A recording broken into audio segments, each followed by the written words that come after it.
You walk into the room with your pencil in your hand.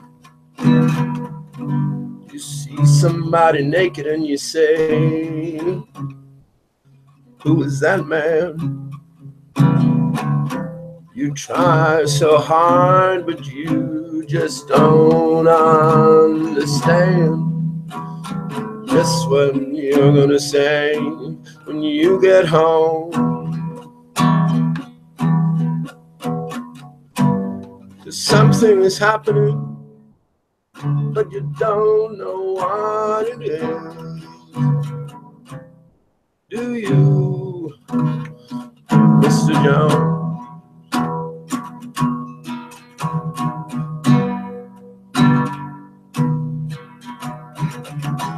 You raise up your head, you ask, is this where it is? Somebody points to you and says, it's his. You say, what's mine? And somebody else says, well, what is? You say, oh my God, am I here so all alone? Something is happening and you don't know what it is. Do you, Mr. Jones?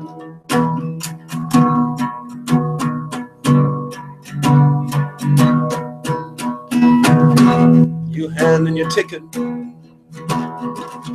you go watch the geek, who immediately walks up to you when he hears you speak. Says, how does it feel to be such a freak? And you say, impossible, as he hands you a bomb. Something is happening and you don't know what it is. Do you, Mr. Jones? You had many contacts among the lumberjacks who can get you facts when someone attacks your imagination. Oh, nobody has any respect. Anyway, they already expect you to just give a check. Tax deductible charity organization. You've been with the professor and they've all liked your looks. With great lawyers, you discuss lepers and crows. You've been through all of F. Scott Fitzgerald's books. Well, you're very well read, it's well known. Something is happening and you don't know what it is. Do you, Mr. Jones?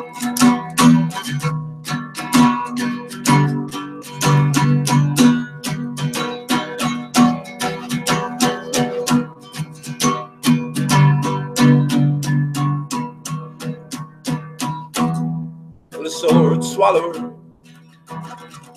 he comes up to you and then he kneels. He crosses himself and he clicks his high heel. Without further notice, he asks you how it feels and says, here is your throat back, thanks for the loan. Something is happening and you don't know what it is. Do you, Mr. Jones?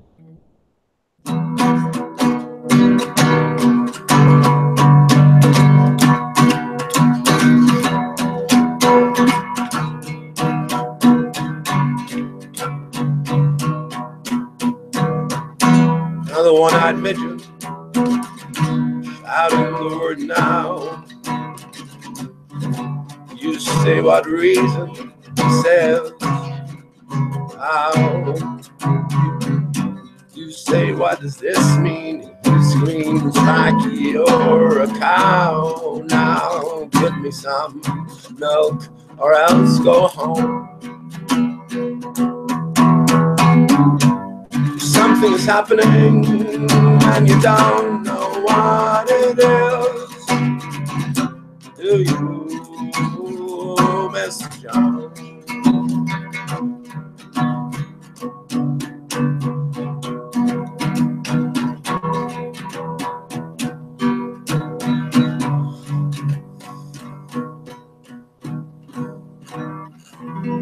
Well, you walk into the room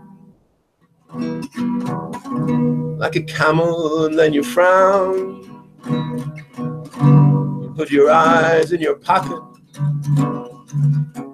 your nose on the ground. There ought to be a law against you coming around. You should be made to wear earphones. Something is happening. Something is happening. Something is happening and you don't know what it is. Do you, Mr. Jones?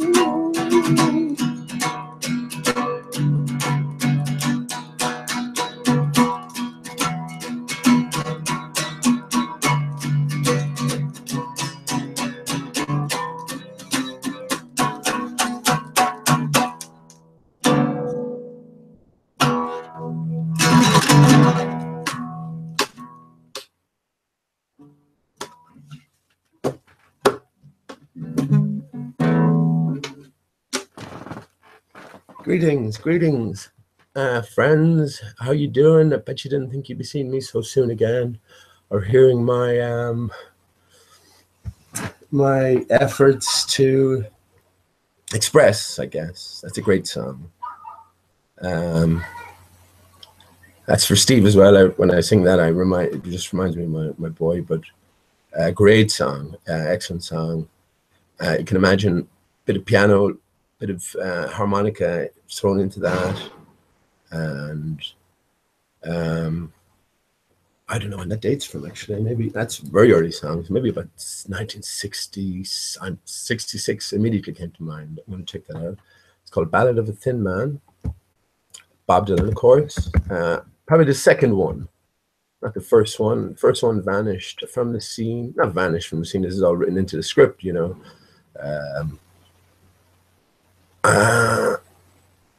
So yeah, I was just saying, think of it in terms of, I remember a few years ago, well, when we were growing up here, television was a novelty, you know, so it was great. Even though you're in 2 channels, anything that came on you were glued to, because it was, again, it was your eyes into the world outside.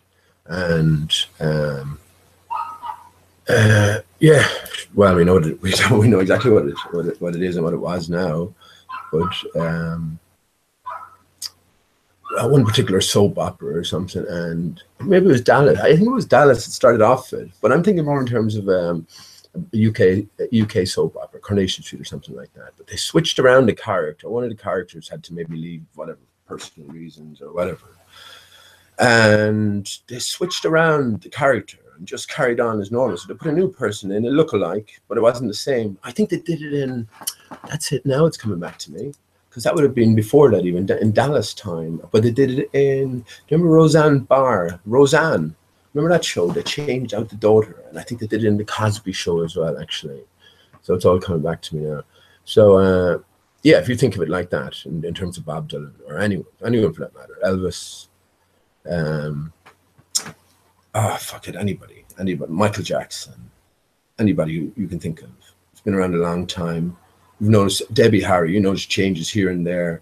The characters sort of maybe interswitch as well. So what if the initial actor go off the stage, they look like Paul and Fall, for instance, but the original guy working behind the scenes, or, you know, still part of the greater plan, just taking a back seat in a way. But yeah, I've an interesting, anyone who hasn't heard, just an interesting comparison, because I'm gonna, I suppose what I'll try to do for a bit. Well, I have a few things just to go over, but what I wanted to do for a bit. So I'm just typing in the year, Ballad of a Thin Man. I'm saying it's 1966. But I'm thinking it might be, yeah, I'm thinking it might be, I'm going to stick with 1966. 1965, Highway 61 Revisited. That was pretty close. But anyone has heard that before, right?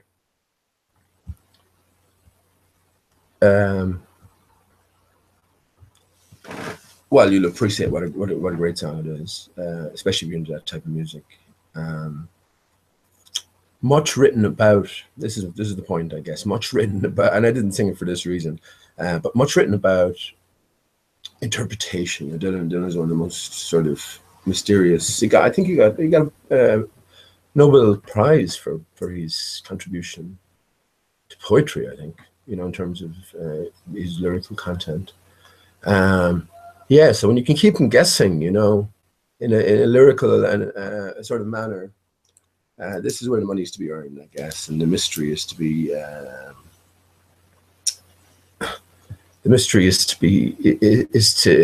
shrouded around you. But when you sort of see through it, then it's not a problem at all, So anyway, you could be wondering for years. I heard this song for years. You're going, wondering, what the fuck? What's going on here? Like, I mean, it's pretty weird seeing. And let me go through it briefly, as I usually do. Let me go through it anyway. You walk into the room with your pencil in your hand, right? Just let anyone who's listening who's interested, it'll take a minute or two. Where are you going? Like, where am I going? Something is happening, like, and you don't know what it is. So where the fuck are you going to go? And this character, Mr. Jones, comes up a lot as well. It's almost like the Rain Man. So these characters need maybe Quincy Jones. This is maybe ties back into Hollywood. All that we know about the practices, dark practices that go on around there. And look. We can hide away from the Jew question all we like, but I want to know definitively. If someone has an answer for definitively for me, because I asked ADR, I asked Jibby, I asked a few other people, I asked what was his name? I have the other Bible literalist guy, Chris Rock, and the answer doesn't seem to be quite forthcoming, right? So the question I asked is: do the Jewish people, as a whole, look upon me and my child as a lowly animal? Now we know what man does to animals, don't we? So it's meant in that sense. So you can treat an animal pretty much how you like, how whatever way you like. I mean, I guess there's a few ironies that everything about our existence is ironic in a sense. But like we're kind to animals, but we're cruel to cattle, cruel to pigs, we're cruel to lambs, we're cruel to fish. How far do you want to go? We're cruel to trees. There you go. How cruel are we to trees? You should feel it in your heart as the tree feels it in its heart would. Yeah. Anyway, so yeah, that's just, again, I have a habit of going off in tangents, but that's fine. I normally end up getting back to the point. Yeah, so that was just the question I want to know. And I asked these people who say they're Jewish, and they say there's not everyone thinks. The answer I'm getting: not everyone thinks like that. A few different groups, but I couldn't get anyone to elaborate upon it. But I asked the fundamental question: are you all brought up to think this, even if you veer and deviate away? And the answer was yes. So what the hell? I mean, what do? You decide to leave that frame of mind. Something like that is bred into you, that hubris, that superiority notion. That's going to manifest throughout your life. It's not just something you can escape from, especially if it's from early childhood. For fuck's sake, if you're a male and you're Jewish, they bite off the tip of your penis. I mean, this is trauma. I spoke yesterday about remembering that moment, or appearing to remember that moment. That consciousness jumped into me. I remember having the clear, distinct thoughts of where am I? What's going on here? Where's my cigarettes? No, well, two of those three are true, but you know, I mean, and that's going back to very early doors. Now, in fairness, you might say, well, if something happened to the baby previous to that time, so in the first, let's say, 2 months, would you know anything? Well, I should think, yeah. I should think you should, like, you know. But again, it's a difficult one. 42 days is talked about a lot. I've heard Eric Dubé talking about 42 days. So in other words, you expire from this, well, in bodily terms, anyway. Your spirit goes on. You have a sort of you have a good look at yourself, I guess, or someone does, and then you either move on or you move back. You know, I guess there's no moving on or back. It's just you learn your lesson or you don't. You know, time is irrelevant. So when you do move back, you forget about it all, but you recall it all at the end at the end of your days here. And I guess this is the point as well. So when you actually go back yourself, imagine you had to come back 3 times, right? But at the end of each time, you sort of faced yourself, and you knew your quest each and every time, and you knew, and then you just yourself gladly went back because you didn't realize the goal that you set out to achieve, which turns out to be probably very simple. You're probably up after death going, oh, how did I miss that? Why didn't I fuck? Look how easy that would have been, or something like that, you know. And you go, fuck it, here we go again. It's like I'm maybe diving for pearls in a sense, you know. There's a prize at the end of it, but it's just a fucking hard chore to get it, and you might have to keep coming up for air however many times before you eventually. Another interesting topic about pearls. What exactly is a pearl? Again, crystalline. I associate a pearl crystalline. It's all sand. Sand, I take it now, is just imbued like silicone. And this is what earth and everything earthy is made of. Everything heavenly is water. It's just in different, again, magical forms. What else are you going to say? I mean, these properties can't be explained scientifically.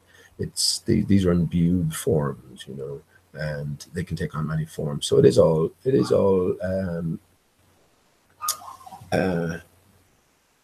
along these. I think pretty well. I think it will turn out to be pretty simple. But yeah. Anyway, getting back to Mr. Jones, yeah, so that's the Jewish question unresolved. Now, let me just finish up on that and say that I said that, you know, at this stage, and I see it from everyone, actually, everyone is just repeating themselves again and again.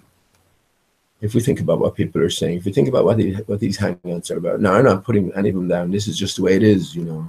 So I'm sort of, I'm not apologizing in the sense if I do repeat myself or if topics are repeated, because that's just the way it is at the minute. Again, if we're listening to any conversation and you get a few things that are valuable to you, that turns out potentially to be invaluable. Remember, there's only one path that we're taking. So you never, one man's shit is another man's fertilizer, you know, that sort of thing. But I mean, I don't take anything to heart. You know, you get loads of bad comments, especially from the well, I know they're actors as well. But sometimes you can leave it get to you, you know. But on top of a sort of, talked about hope yesterday. I mean, where does the individual stand? You know, we're I should imagine we're more confused than ever trying to sort all of this out. But I do think it has been sorted out, and at an accelerated rate at this stage. You know, everything, all the illusion has to be shattered, and you know, who knows? Ultimately, we're all on the same side. This is just a temporary excursion into, I don't know, adventure into unreality. Yeah, there you go. We think this is real. When I ask again, we think this is real. What's real? What's real? When I say what I say about the moon not existing, being yeah, you think I don't know that? Sounds ridiculous. The moon being a reflection of a contoured mirror-like surface. But yet, when you think about it, when I think about it, the more I think about it, the more it makes sense. Everything works like clockwork there. Get yourself a bowl, a silver bowl or something reflective like that. Put a colored liquid into it and shine a light on your ceiling. Move the bowl around and see what happens. You get all manner of effects. See, that's not what we're not au fait with that. You see, none of this shit is taught to us. We go to fucking school and university, and we're told what to think about everything.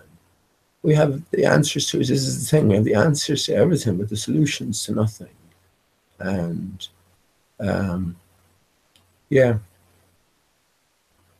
you know, these are the greater questions that the individual faces at this stage in the game, and I'm firmly in the camp that everything is coming to a conclusion in one form or another. Life now is even so different from life 10 years ago for most of us.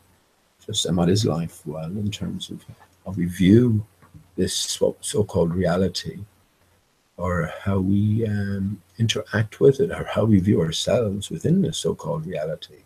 So anyway, yeah, that I would appreciate if anyone has an answer to that Jewish question for me. So there's a few groups that apparently, you know, so everyone is told that from the earliest of ages.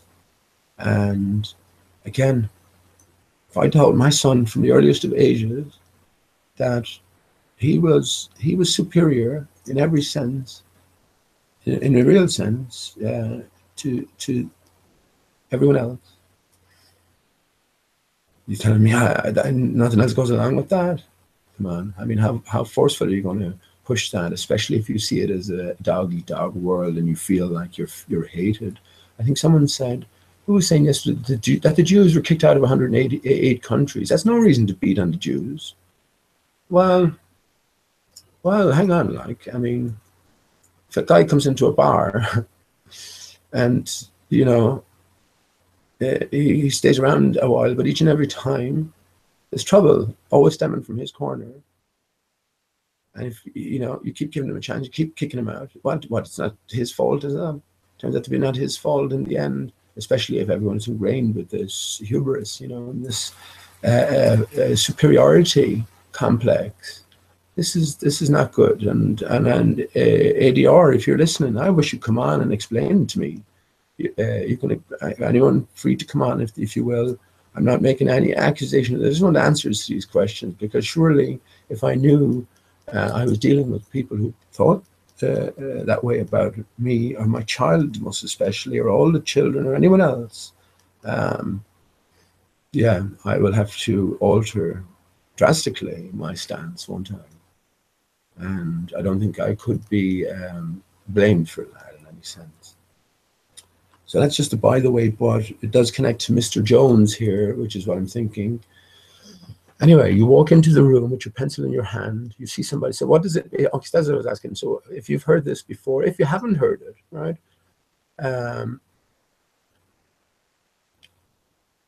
I would rate this as a great song, and that's all you could say, you know, but the lyrics are seemingly, I'm not going to say random, but seemingly freaky or crazy or you know, sort of Alice in Wonderland in a sense. You ask yourself the question, where the hell is this guy at? But anyway, as you go through trying to interpret it and going through the many different explanations offered, yeah, you find something different. And I will read it, right? So just in case anyone, I know 444 listens in occasionally, and he or she, again, I'm not quite sure, he, whatever, you probably heard the song loads of times, so I wonder what you make of the lyrics as I read them out. And I shall tell you, I shall reveal it maybe in a while, just to give you a chance to think about it, because it's kind of pretty obvious then at the end of it, and it makes absolute sense when you tie it into everything we've come to know, I guess. You walk into the room with your pencil in your hand, you see somebody naked and you say, who is that man? You try so hard, but you don't understand just what you will say when you get home, because something is happening here, but you don't know what it is, do you, Mr. Jones? You raise up your head and you ask, is this where it is? And somebody points to you and says, it's his. And you say, what's mine? And somebody else says, well, what is? And you say, oh my God, am I here all alone? It's kind of hard to read it without singing it, but But something is happening and you don't know what it is, do you, Mr. Jones? You hand in your ticket and you go up to the geek, who immediately walks up to you when he hears you speak and says, how does it feel to be such a freak? And you say, impossible, as he hands you a bone. And something is happening here, but you don't know what it is, do you, Mr. Jones? You have many contacts among the lumberjacks to get you facts when someone attacks your imagination. But nobody has any respect. Anyway, they already expect you to all give a check to tax-deductible charity organizations. That was a little bit difficult to get the cadence right with the way he has a very peculiar style. But it's like, nobody has any respect. Anyway, they already expect you to all give a check to tax-deductible charity organizations. You know, so it's sort of quite a mouthful. Anyway. You've been with the professors and they've all liked your looks. With great lawyers, you've discussed lepers and crooks. You've been through all of F. Scott Fitzgerald's books. You're very well read, it's well known, and something is happening here, but you don't know what it is, do you, Mr. Jones? Well, the sword swallower, he comes up to you and then he kneels. He crosses himself, then he clicks his high heels. And without further notice, he asks you how it feels, and he says, here's your throat back, thanks for the loan. And you know something is happening, but you don't know what it is, do you, Mr. Jones? Now, you see this one-eyed midget shouting the word now, and you say, for what reason? He said, how? He says, how? And you say, what does this mean? And he screams back, you're a cow, give me some milk or else go home. And you know something is happening, but you don't know what it is, do you, Mr. Jones? Well, you walk into the room like a camel, and then you frown. You put your eyes in your pocket and your nose in the ground. There ought to be a law against you coming around. You should be made to wear earphones. Because something is happening and you don't know what it is. Do you, Mr. Jones?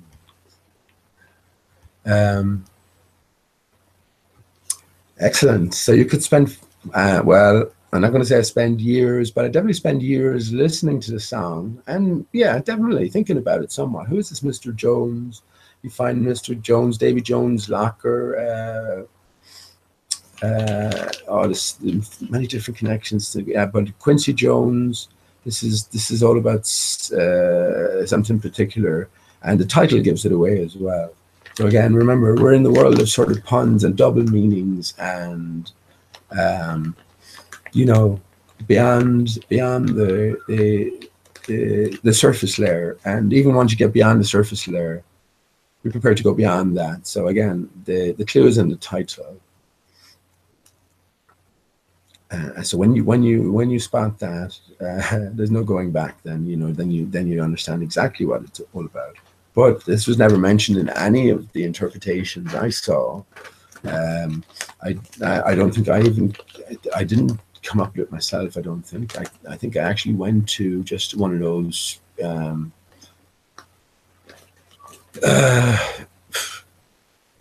song interpretation forums or something like that. And of course, there are many different ideas. Everyone has an interpretation. When the actual interpretation was broached, and not talked too much about as well. Yeah, I knew that was it then. So anyway, moving on. Let me go into chat just to see if anyone has an answer, an idea what it's really about. I don't think Google will help you because you get 101 ideas thrown at you. You know what I mean?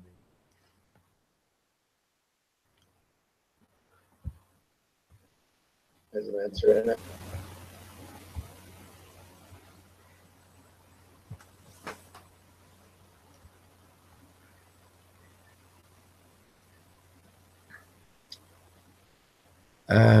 Yeah, how you doing? Good. Let me just say hello to the chat. So I'll turn down the quality here of my own. I hope the quality is coming through in the videos here. I think I had to turn it down to 3/4. So if I had that up at full, I don't think everything would have come through in unison. So let me just say hello to people in chat then quickly. And yeah, I'll go through a few things. One thing I do want to go through is what I went through with Vincent yesterday, and Arlen Van Vicious is here as well. So you can listen in if you want, man. It won't take a few minutes, but it's very pertinent. And again, I've been through it already, and I've explained where I'm coming from the get-go. I've been saying the same thing for years now. Well, for definitely over a year, and you know, it's a part and parcel of reality. So we have to take it into account. When you don't take it into account, and you're judging the visuals based purely on the theoretical, well, this isn't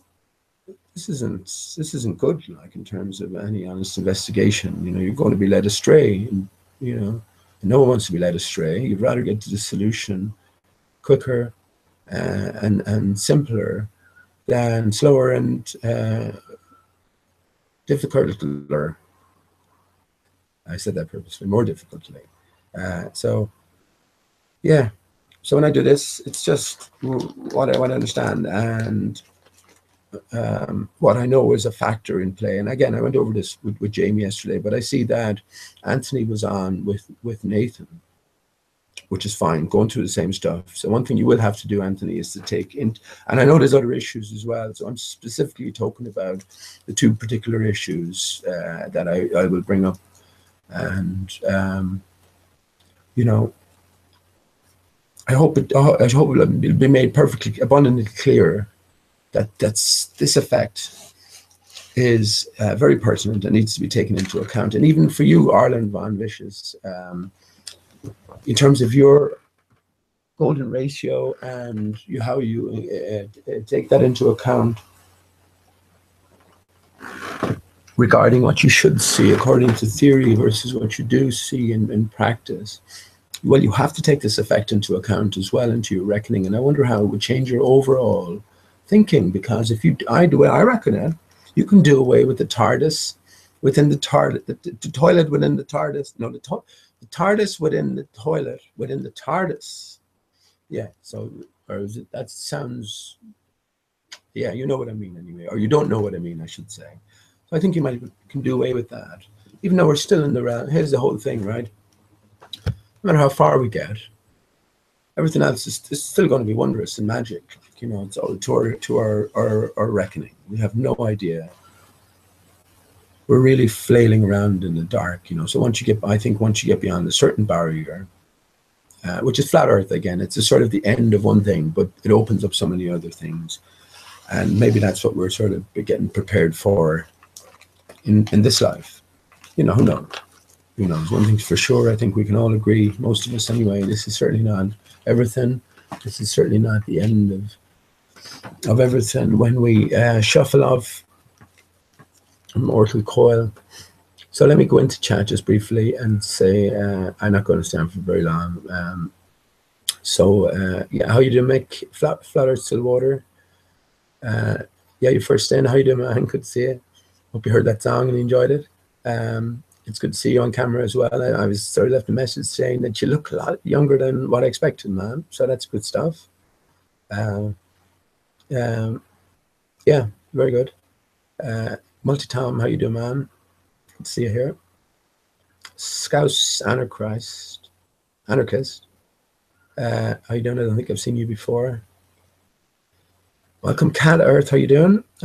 Still not sure about you, Cat Earth. I don't even know if you're a ball earther or not. I suppose I gave you the wrench if you are a ball earther. Not to use it then, because I've never seen you on. Not being fairly polite anyway. I don't like using those labels. I think anyone who is a ball adherent at this stage hasn't just thought enough, hasn't done enough thinking.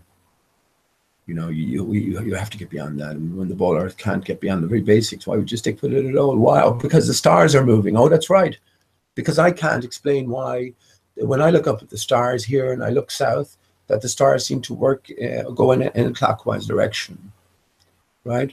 But once I get beyond a certain line, those stars suddenly go straight across and then they reverse back the other way. But I'd have to first of all see that with my own eyes, right? But even having said that, my own explanation is adequate for me at this moment anyway. The stars are lights traveling over a contoured surface, which is lower in the north, higher at the equator, if you will. It's not an equator as such. I think the barrier, or the barrier, if you will, or the track itself, is like a athletics track, and sort of more elongated, elliptical, you know, not as exaggerated as what do you call it, track. And that track fits nicely over the dodo or something similar. that sort of thing. We have the continental arrangements wrong. We have to be certain, first of all, about what we're dealing with here. So, I mean, when I say we're dealing with a light and the effects of a light energy, no, let's say light, it's just energies. These are powerful energies. These are beyond our reckoning energies, almost divine energies, if you will. What other word are you going to use? You know, magic energies, advanced energies. That's a good one, but I mean, it's just the same. It's just been pedantic. You know, I don't mind using the word magic. But again, you take whatever connotation you like from it, but it's not in that connotation. It is in the real connotation. I'm dealing in truths here. So magic according to its pure meaning, a pure definition. Yeah, so when you are dealing with that, and you can describe it, they can predict tides, as far as I know anyway. Someone said they can't predict tides, so who knows what they can and can't predict. I imagine, in a big sense, it's pretty chaotic. If you think about all that sloshing, like, so imagine a massive plunger up at the North Pole, under the dodo's wing, just twice a day, you know, all that water. Again, trillions and trillions of tons. Where do you think all your tidal water goes? Where do you think it goes? So, you know, I know people have issues with everything I say, really. But if you do, you're more than welcome to come on and challenge me. But don't forget, I'll have to ask you questions again about your idea of what works. You can't just come along and say, well, I don't know that, but your idea sounds stupid or far-fetched. See, that's not good enough, is it? Because I was in your position once, not knowing that. You know, I'm not saying that I know anything in particular now, but it is a definite line of inquiry. And I have a feeling that the more people look into it, it's not about just me looking into it. I mean, it's about all of us trying to figure this out. That's the way I look upon it. I have one thing. I think, well, basically, the one thing I'm thinking, right? The North Center. What I would say to the guys is Devin Madge, and there's a few other guys there. They all seem very decent and quasi-luminous. I mean, the same. He's been. I mean, when you go around saying I am Satan, you know, and you are a stupid necrophiliac, dead fiction. Well, he's been dramatic for the sake of getting you to think as well. I mean, I'm not backing anybody. I don't know these characters personally. I can't vouch for anybody. But in terms of what they're saying, I can certainly relate to many different ways of saying stuff as well and getting the point across. I mean, who dislikes Dell in Beyond the Imaginary Curve more because he behaved that way with Antonio? He lost it with Antonio. No, you understand that. Okay, it was a bit heavy-handed. Yeah, you know, you know, it's not presenting. The one thing I did say that he might have to read about that is, like, if he did have contact with with these corrupted media, mainstream media or something, that they were bound to use something like that against him, you know.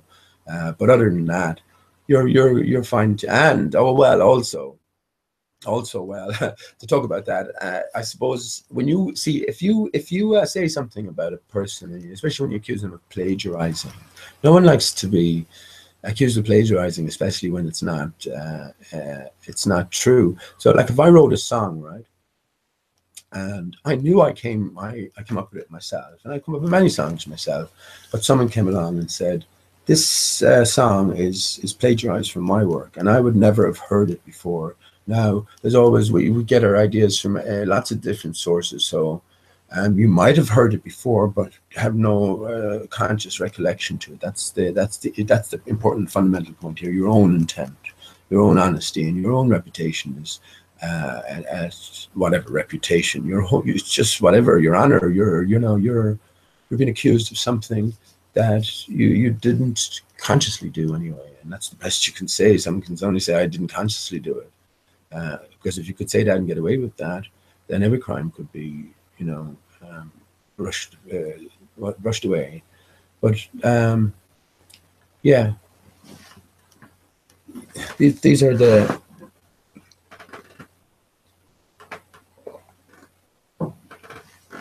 This is a low blow for a man. Like when I had respect for Einstein, whatever. If someone said to me, well, if I knew back then, someone said to me, he was a plagiarist, and it was shown to be true. Immediately, he's you know, he's humiliated and he's cast aside, you know, because we know anyone can cheat. And I talked about it yesterday as well. Entering university, you know, we quickly realized that you could put the work in and get the top marks, you know, or you could just dodge your way through, or you could cheat. And plenty of people do cheat. And yeah, who knows? I don't think it's the right thing to do anyway. But of course, now what I know, everything is cheating. The whole fucking university system, the whole system itself is all just one big cheat. But I guess, yeah, I guess if you're cheating anyone, you're cheating yourself as well. So that's the ultimate test. But anyway, yeah, so when Antonio was accused by Dell of that, he had perfect right to defend himself. And I thought Dell's apology was a little wishy-washy. It wasn't wholehearted. So I could understand Antonio's point as well. So, yeah, but, you know, you're not just going to, the point being, you're not going to judge a man for being human or a woman for being human. We're made up of many different aspects. And this is where this arena is a new arena. I mean, how do we behave here? I mean, you know, we can see a lot of sort of presentations becoming more and more professional, if you will. And there's money involved. There's a sort of expectations to be lived up to, and there is narratives to be sort of guided, you know. And this happens, doesn't it? Then it becomes, again, as I asked the question, I mean, how far have we come? Think about anybody here and think about how far you've come in the last year. What have you learned? What have you, ask yourself the question. I mean, I'll throw that at the chat as well. Ask yourself the question, how exactly have you progressed? In terms of your own thinking, in terms of your ultimate, what's your ultimate goal? We've been in flat Earth long enough now to sort of get beyond the basics. So, yeah, how far have you progressed in the last year? I'll ask and answer that question myself. So, yeah, so sorry, yeah, Cat Earth. So I'm not sure. So I gave you the range really to, if you are a bowler, a spherical Earth believer, well, yeah, and you are genuine about that, you definitely need to do more thinking. You put your feet in the ground, you're not moving. Or go out on a warm summer's day to a local country setting and look at a little pond or a lake, you know. There's not one ripple. Sit down there all day, have a lovely little picnic. Bring out your guitar, bring the dogs out, or your other half, whatever. Just sit down and observe the water. You won't see 1 ounce of movement. Neither will it rise nor will it fall. The air around you will be perfectly still as well. So everything will be moving in absolute and perfect unison, according to the speeds and the directions given. So if you want to say that to yourself, if you want to go and look your child in the eyes and tell them that is the truth, well, that's fair enough, isn't it? Can't do any more for you. I mean, you get a ball, you fill it with air, you get a ball, you fill it with water, you get a ball, you fill it with stones. Roll 3 down the hill simultaneously. Which is gonna reach the bottom first? You know, because they act differently, they behave differently to any moment, any force applied. All of this forces, all of this orbital mechanics is all in relation to moving bodies in the sky. It's not a reality. If it's not a reality, then this is all a fabrication. You can't test any of it. It's theoretical in the extreme. They're dealing with the movement of bodies which are trillions of kilometers away, or trillions of kilograms in mass. I mean, if that's not a reality, then it's all nonsense. So this is what you've got to ask yourself. If you're still a genuine all Earth believer, you have to incorporate so much anomalous reasoning and evidence, for that matter, into your thinking than common sense.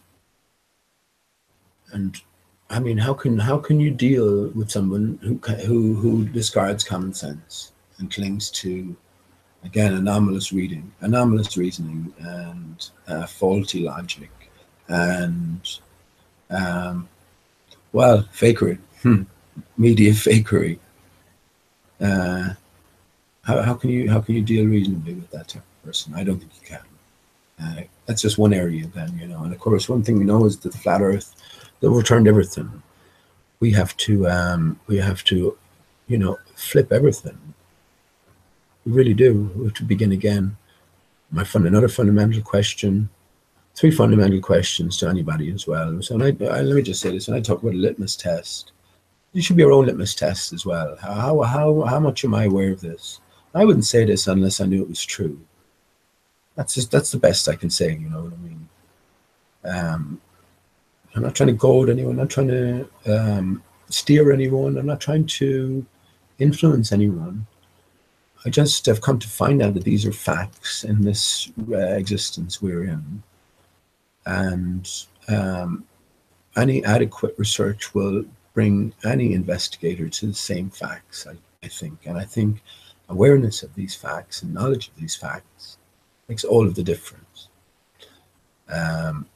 Yeah, the flat Earth. So once you investigate flat Earth, you become a flat earther. There's no way around it.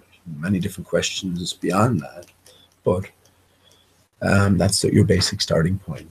9/11 media fakery. Everyone knows where they were in 9/11. It was broadcast throughout the world. I'm betting every country, pretty much. Well, not every country, but a lot of countries, with the cooperations of the governments and your local, you know, RTE is the local brainwashing people for generations, you know, with a smile on their face, selling you nonsense and lottery tickets, you know.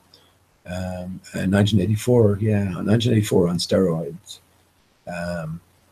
You know, it's all of these oppositions that come together to take us away from these fundamental questions, or have taken us away from these fundamental questions for so long. But 9/11, in terms of media fakery, everyone had something emotional invested in 9/11.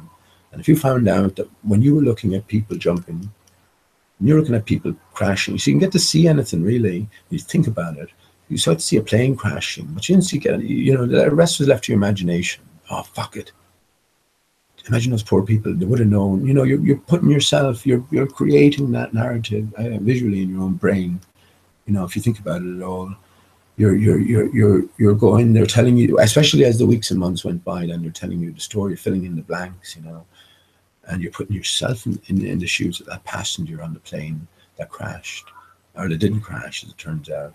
Or you're putting yourself in the position of that jumper who didn't jump, as it turns out. You know. So again, everyone has an emotional investment in that, and there isn't a school child now who doesn't know about 9/11 and the official story. You know, this is poison. This is poisonous behavior, and why we do this to our children. There's a big conundrum for me to tell whether to tell my child or not about this, but I had to tell him. First of all, when I believe the official story. Because it's a horrible thing, and if this is the horrible nature of some people in this world, you have to make your child aware of that. And he was old enough to be able to deal with it at maybe 8 or 9. But when I came, and you know, that was fine. You know, I was used to dealing with my son in these honest terms. I never pushed the idea of Santa Claus on him. I always made sure to tell him to, you know, to include his grandparents and his mum and etc. Big hugs and love, you know, for all their goodness and kindness and all this sort of stuff, you know, without pushing the lie. So when it came to something so important, you had to. Well, it's part and parcel of this dark reality, I suppose, especially in those days. And especially the way I was thinking at those times, we lived in a crazy time. You know, you're in the midst of this war, but everything was sort of jubilation. Everyone was flamboyant. It was like the carefree life. It was just another contradiction. There's a big irony. Was what the naughties were. Again, the naughties as well. How appropriate.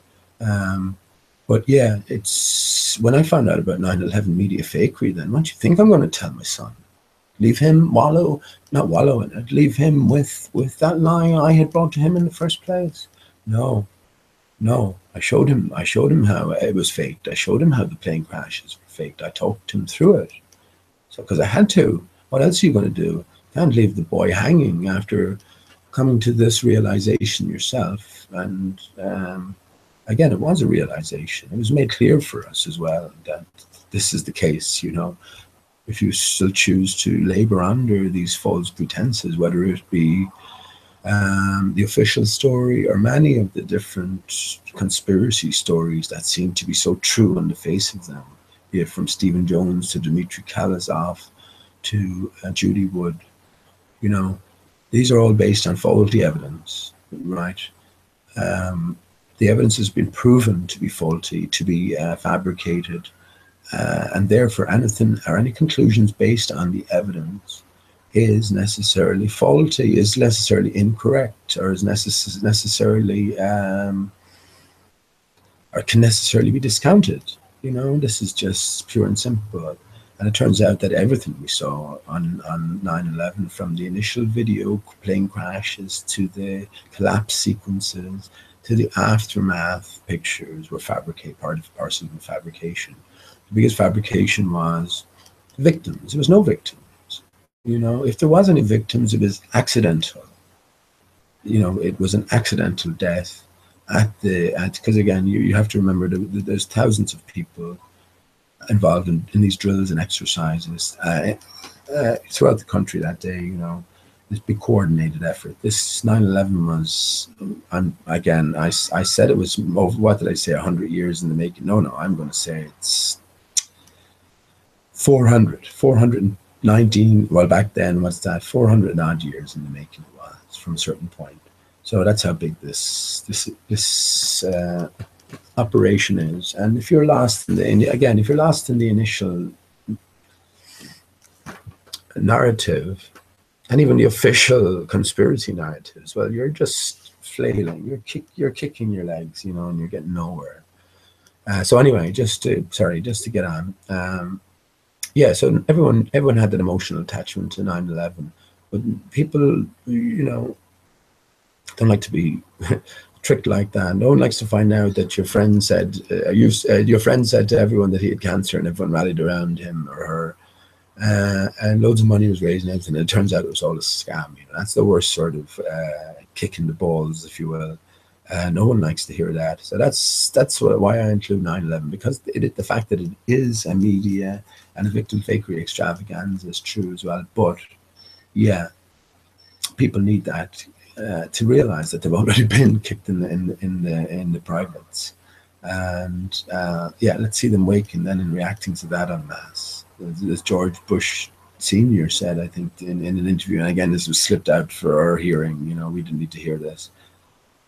But if the American people knew what we did, they'd hang us from the nearest lamppost. Yeah, I think there might be more to the story than that. But anyway, you know, this is the fabricated nature. So yeah, it's the bigger picture then is media fakery in general. So if they can fake that to that degree, what else are they faking? Well, of course, of flat earthers, we know they're faking. They're faking our fucking home. They're faking our place of birth, our inheritance, I guess, if you will. This is your inheritance, isn't it? Who's going to claim it? The one thing about claiming anything as well, it's who are we claiming anything from? The government are there to serve us, but all they do is serve corporate interests. But you are a corporate interest yourself, so that's where the legal name comes in, and that's where Part 3 comes in. Which is the legal name fraud, which is it's the lock that binds us and the key that frees us. Whether we choose to do everything about it or nothing about it, it still remains a fact. The legal name is a legal vessel created with the creation of your birth certificate, and you are all tricked into being associated with it. First thing you're told is your own name, isn't it? Well, your own name happens to coincide with the name on the birth certificate. So you grow up under this illusion, just with the rest of the illusions, all your life. Of course, when you're in school, your name is called out every morning at the assembly, the roll call. What you must do is to attach the living being to the dead, to give it life of sorts, where they can collect, you see. A vessel is no good if it's grounded. So again, the legal name is the vessel, literally, take it literally, the holy sea. The sea is the inundation, right? So these are the invading forces. The legal name then is a legal vessel. It's a dead entity. and you give it life. Isa, again, I mentioned this yesterday, Isa, and nothing, I'm not saying that there's anything wrong with it. The whole system is corrupt, though, Isa, and everything, the fraud has been exposed. I mean, you know, again, he will tell you to understand the difference between the name itself and you. You know, you could be the pilot of the legal vessel. You don't be the legal vessel, which is fair enough. And then you can behave very differently and navigate very differently around these seas of commerce, you know, stopping occasionally alongside the bank, you know. If the current serve. So this is the idea. I think it ultimately goes back to the, yeah, everything goes back to, for me, the dodo. Everything goes back. So the dodo now represents for me the face of the earth after the inundation, after the destruction. So everything goes back to that. So the way I see the Holy See, yeah, they have jurisdiction over the waters in one ground. Well, they don't. Well, that's another thing, isn't it? That's another thing, but it's the Holy See for a reason anyway. It's associated with the waters. So symbolically, just as they take the blood from your soul at birth, yeah, the legal vessel is the same. You know, it's everything is as everything has come about as a result of this inundation, this catastrophe that has happened to Earth. And again, I won't rule out the possibility this is all assimilation. It's just been sort of programmed this way, the hollow deck, if you will. But if there is a fixed reality to it, then there may well be, you know. Yeah, I think it goes back to then. So yeah, that's the three things. So the league, yeah. So that's why, and I was going to say the whole reason I brought it up was for a different reason as well, wasn't it? But I was going to say something at a fourth one there. That's the things we should all be asking ourselves. Are we aware of all of these things? And if we're not aware of them, if I became aware of them and understood that they might be true, how would I feel about that? Would I act differently? Would I behave differently? Would I be differently? And maybe that's what this is all about. Maybe that's what the government is waiting for, you to wake up and then to serve you, the living. You know, they're a dead entity, Mr. and Mrs. Government, like Mr. and Mrs. NASA. They did that. Yeah, okay. Okay, let me just go quickly. Sorry, let me quickly go through chat. And I'll think about the fourth thing I was going to say there. Gravity Sucks, how you doing, man? Good to see you. I don't know if you heard yesterday. You might still be gone now. It's come back ages ago. But yeah, at the beginning of that link, it said Alison Robert asked, what was it, a conservation or preservation? Alison Robert asks, or asked. Then Alice, that's amazing, isn't it? Just considering the significance I've been putting into Alice in Wonderland. But I was wondering about Alice and Bob, it said, actually. So I was thinking, Bob, what's Bob? Robert, yeah, Rob Earth. Yeah, okay. Has the Earth been robbed? Well, I suppose it might have been with Alice in Wonderland, as we all went down the rabbit hole after the inundation. So anyway, yeah, that was just an interesting connection, slight connection. Yeah. I should get through this. Anyway, yeah, welcome, man. Ireland Ambitious, how you doing, man? You changed your mind on some stuff as well. Okay, well, I wasn't quite as forceful as you were in terms of my reckoning because I hadn't seen everything. But yeah, I did speak on that already. How you doing? We are waking up. How you doing? You're in Ireland as well. Nice to see you, man. Nice to see you. Okay, I want to go through quickly then what I came on to, just because, as I said, Anthony has been on. Neil is here. How you doing, Neil? Good to see you, man. You're welcome. Yeah, not good the way you were treated the other day by Ali McBee, but I mean, I don't need to tell you that.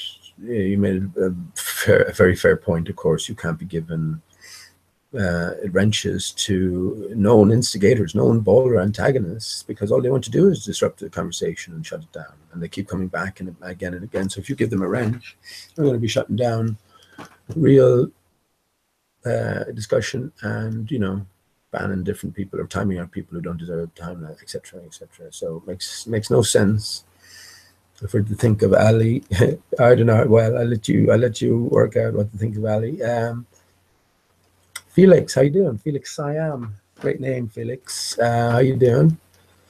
I heard you briefly with Pancho the other morning. Good stuff. It's good to get that passion out, Felix. You're a pretty passionate woman, and there's a lot of stuff to be passionate about as well.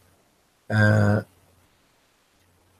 yeah, and don't worry about any sort of embarrass. You get lots of slagging occasionally, I'm sure, but listen, don't listen back to it if you're. I don't think you did anything to out of character or anything like that. Just passion. There's nothing wrong with some good honest passion, and yeah, definitely like yours, like your interpretation of some of the stuff that or your take on some of the stuff that I say, Felix. I've spoken to you before, obviously, and you're quite knowledgeable, and yeah, if anything occurs to you, please chime in. So welcome. Okay.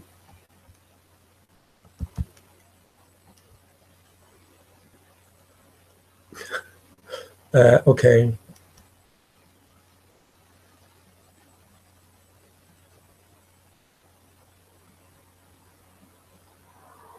Excellent, Felix. I'm not reading many of the comments now, but yeah, if we agreed on everything, yeah, any of us, how would that be intelligent? It can't be. It's impossible, Felix. We're completely separate entities from each other. We can't know what we know. I mean, there's a few basic things we can possibly come to agreeing on, but we know at a fundamental level. I mean, there's difficulty. If you think about the difficulties involved here, first of all, the difficulty is involving you getting a coherent picture formulated within your own brain or within your own being. Then the problem is trying to verbalize that and express it in a coherent, in a complete manner.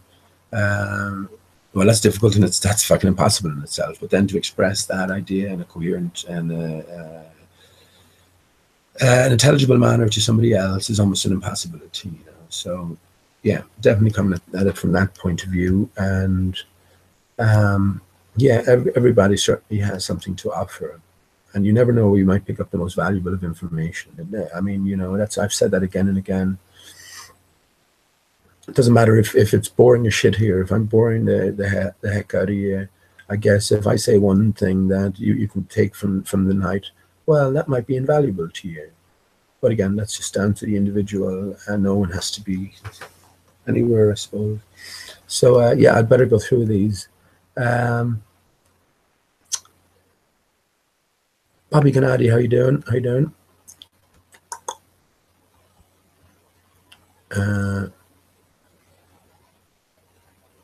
I think Tom was here earlier on, so if I missed you, Aon, how you doing, man? Good to see you.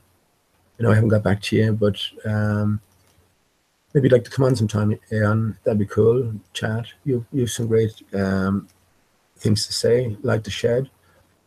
Much stuff. An ounce of salt per day. How you doing, Frank? How you doing, man? Why do I think Chris Kendall is such a dick about flat Earth? Well, he's an actor, ain't he? He's an actor, I'm afraid. He's got to be no better man to judge like the flat earthers. I asked Chris, when you sailed around the ocean, do you recall experiencing this massive drop?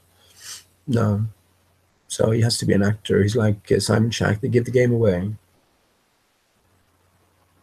They give the game away by their objection to something that they have no fucking right to object to at all, considering where they've come and who they are, with that inquisitive mind, and any topic that is possibly associated with fakery, they're in on it. Like a lion on a whatever, like a lion on my arse. But yeah, so I mean, there's no other explanation for it. So again, you for me learn more about people's motivations, about what they won't talk about as opposed to what they will. This is the point. That this is the one thing I've certainly learned. So yeah, there's no other explanation except yeah, he's part and parcel of the troop in some form. Maybe he was approached late. Maybe he's from the start. Who knows? Who knows? Who knows the story? Again, there's so many actors around now. You just don't know, you know, and you could get lost fucking trying to unravel it all. I just don't bother anymore.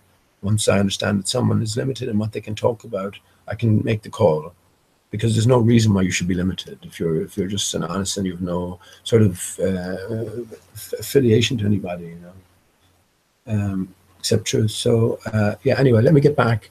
Let me turn around the light, and I'll just have a cigarette, and I will. I'll go through what I have to go through, and I'm going to hope I'll make it clear as well. So yeah, give me a minute.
While riding on a train going well,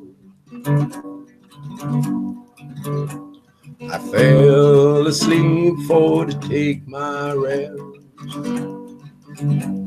I dreamed a dream which made me sad concerning myself and the first few friends I'd had.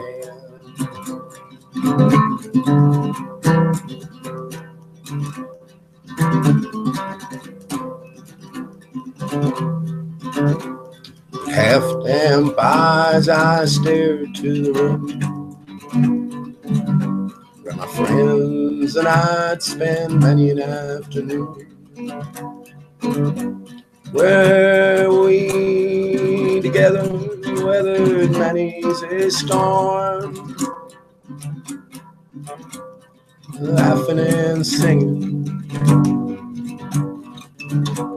to the early hours of the morning.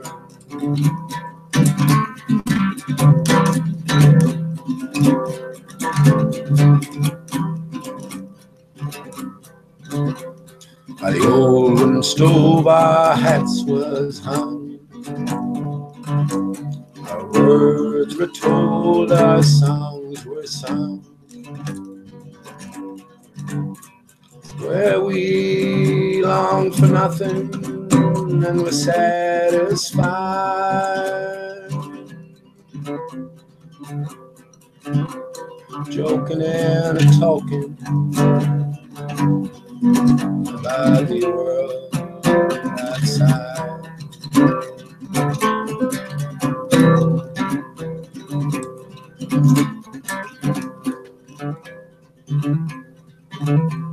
Hungry hearts through the heat and the cold, we never much thought we could get very old. We thought we could sit forever in fun, but our chances really was 1,000,000 to 1.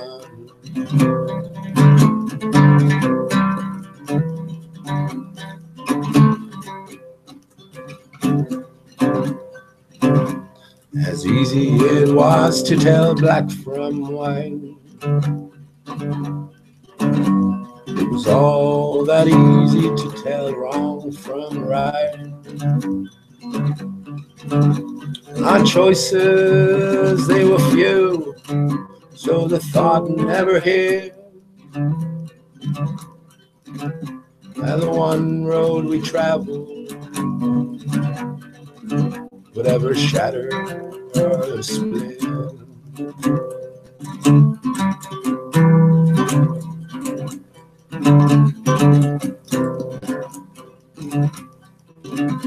How many a year has passed and gone, and many's a gamble has been lost and won.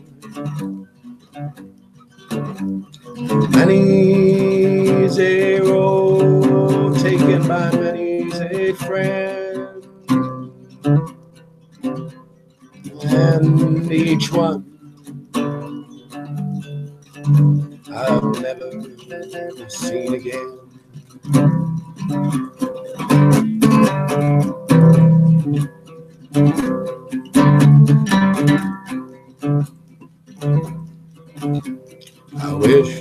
I wish it rained.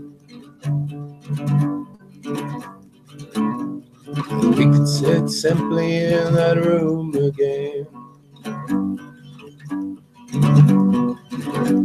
$10,000 at the drop of a hat.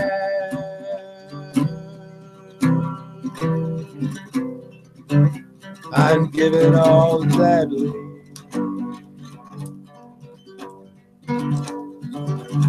if our life could be like that.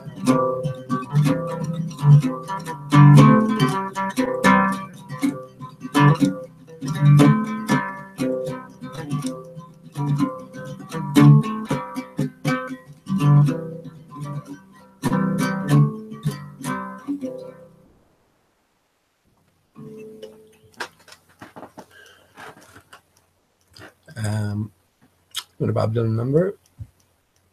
What's the name of that song, actually? Bob Dylan's Dream, that's right. Yeah.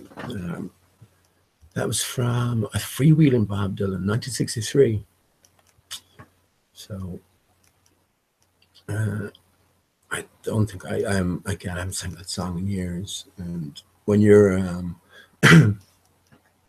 when you're sort of reading the lyrics as you're singing it, it's sort of a bit off-putting. So, but I hope they came through okay anyway. Yeah, so sorry, let me go back to the chat. I know there's a few more people inside there as well. Kali Yuga, how you doing? Welcome. I hope you're well, and thanks for tuning in. I'm going to go through a bit of stuff just that I went through already yesterday, so I'm pretty sure you understand this anyway, or anyone out there. I think it'll be made clear. It should be anyway. I think it's pretty easy to, it is a bit difficult, and I'll give an example of how difficult it is to sort of work your way through what's going on when you're dealing with this sort of mirror-like reflective surface, which sort of activates in a sense for us when contrast is introduced. But yeah, that's what I'm going to get to. So let me just go back to say, so Kali Yuga, how you doing? John Watson, how you doing, man? Thanks for coming along. Twitwit, how you doing? See ya. Yeah, Frank Zuzu, Zaza, Zazu, François Zazu. Okay, sorry, François. Bonjour, François Zazu. Ça va? Ça va bien, merci. Just remind me, it's definitely something I should be ashamed of. We learned Irish all our lives here in school, and yeah, knowing what I know now, I think it's something to get back to. But I was just going through one, and I never got any further than that. A blog from a guy who says that the moon does not exist, and we had a lot in common. So I definitely have to go back to that. But the original language was Portuguese, and man, it was like a duck to water. I almost took to it. It was just flowing. I don't know any Portuguese really. It was pretty easy. I could sort of almost translate immediately. So that, but even for that's pretty cool. So yeah, definitely like to focus on languages a bit more. Yeah, okay, I think that's probably everyone. If not, I apologize for missing anybody. Don't feel bad. Night Angel, how you doing? I think you said you're Gav as well. Okay. Are you working from the same computer? Gav is on that account. It doesn't matter to me anyway. It doesn't matter to me. How are you doing? Brandon Cook, how you doing? Is that Dylan? It is indeed. I think that might have been the original one, the freewheeling one. So it changed after that. Changed after the times are not the times are changing. Just few. That's what I say. There's 3 or 4 Bob Dylans. Going to Whale. I pulled up a link on Whale the other evening. He does a good expose of that, and yeah, again, it's all theater. So you got to lose any connections you have, I think. So yeah, okay. So I'll move on to what I wanted to do, and I did this yesterday with Jamie, but I'll do it here in my own hangout anyway, because again, I think it is important. I have been saying it for a long time, but I have never sort of went through it properly in my own hangout where I have a little bit of time. And so just finally say hello to Ali B. Did you miss music? Well, you can, I think you're free to go back to whenever you want. Ali, I played a couple of songs. Yeah, anyone who's listening, I will tell you about the Ballad of a Thin Man in a bit, so don't fret, but it's pretty easy. Again, think in terms of innuendo and all that, and then Ballad of a Thin Man, it's sort of gives the game away, but I think it tells the story is more about sort of an expose of the sort of sick and perverted practices that go on associated with Mr. Jones, whoever Mr. Jones is. There's a few ways you can even look at that. Are you Mr. Jones?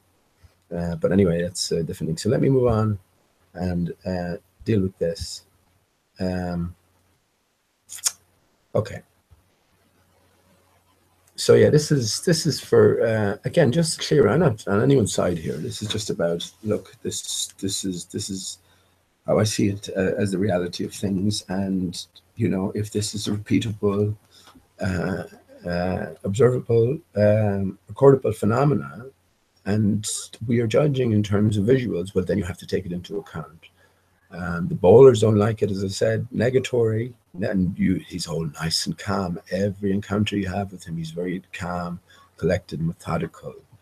He lost his rag when I was talking about this. This has gone back last year. But again, anyone who's listened to me knows that I've played this before. So let me share my screen. And sorry to bore anyone, but look, it bears repeating as well. If you want to deny it, that's your own business. If you can't understand what's going on, well, I'll try to explain it in the best terms possible, easiest terms possible. So I can't do more than that. So, and I'll put a few graphics in as well. Right. It's a picture of a sunset, and look, you get all manner and different types of different sunsets, but this captures what we're dealing with perfectly. A few things you have to take into again. You've got to define your basic sort of boundary conditions. You've got to define your premise.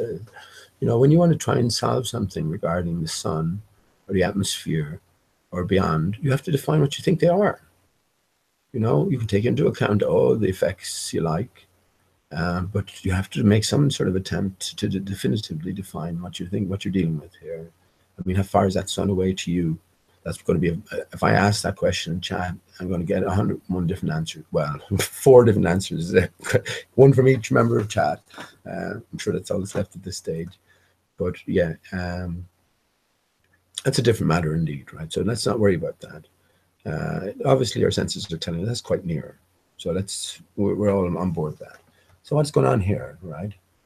If that sun wasn't there, right, all you would see to your naked eye, because there's no contrast, you see the bird, all right, all you would see is this line here. And let me just,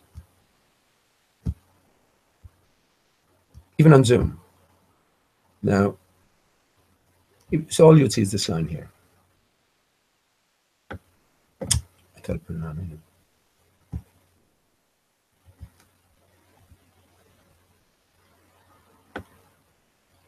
Shit. Sorry, I'm just pointing out the hard surface here.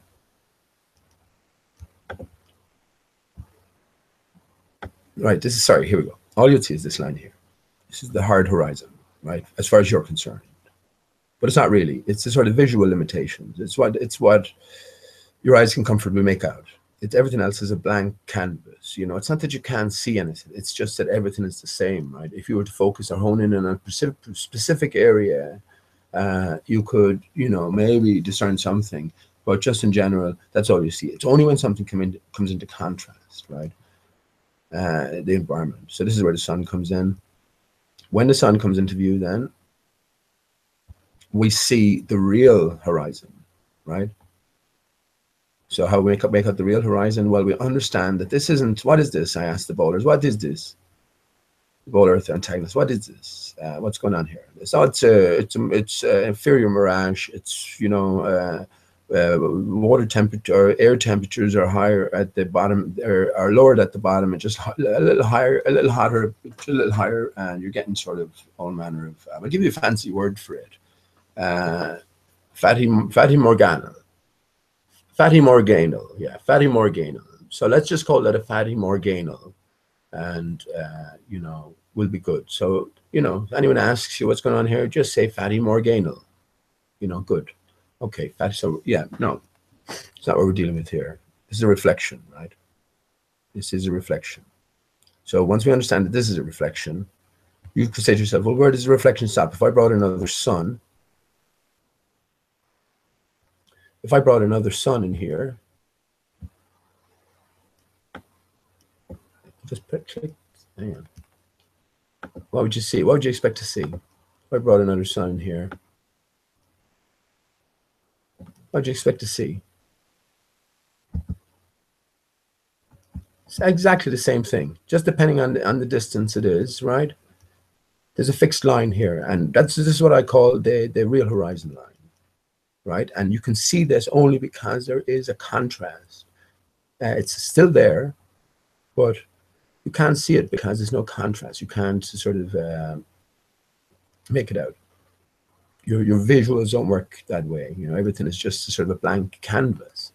And there is no, again, this is just the word I keep using, there is no contrast.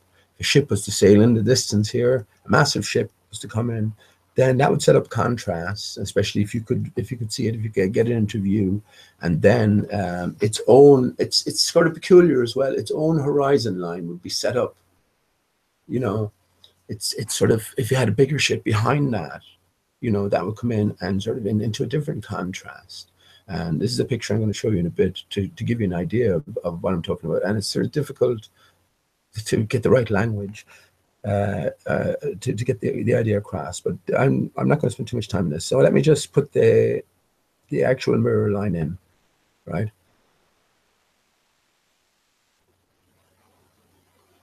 That's not a mirror. Hang on, look at that.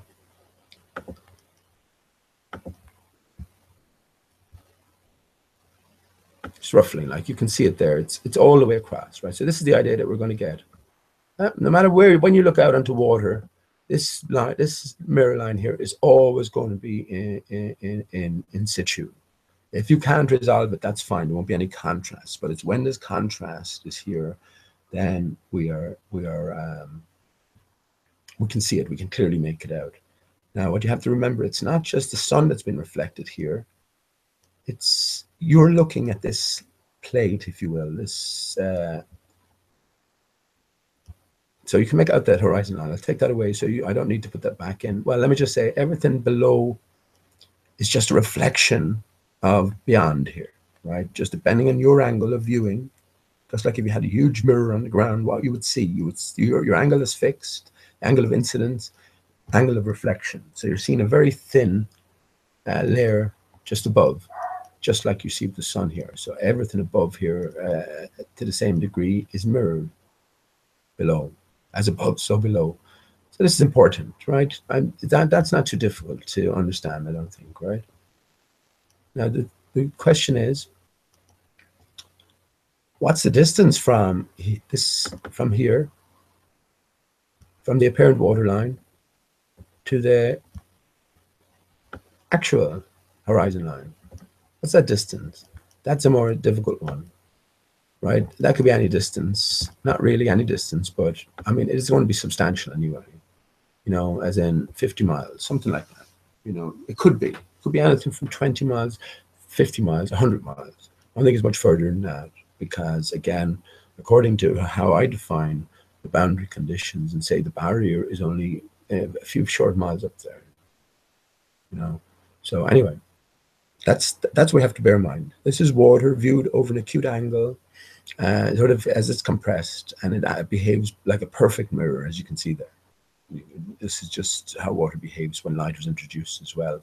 As the sun continues to travel away that direction, oh no, sorry, hang on, where's it going? Again, it's all perspective, so it will continue to go in this direction from your perspective, from your point of view. Remember, the sun is overhead someone else's head at this point, at this juncture, and at every varying degree as well. Someone further along the coast, from where you are, will just be experiencing, you know, sunset as you experience sundown. So as the sun goes away, yeah, this last thing you see is the reflection of the very top of it. The actual sun is gone in the water down here, or in the reflective layer, and then as that goes away, that's it. The angle, then it's all about light. The angle reaching you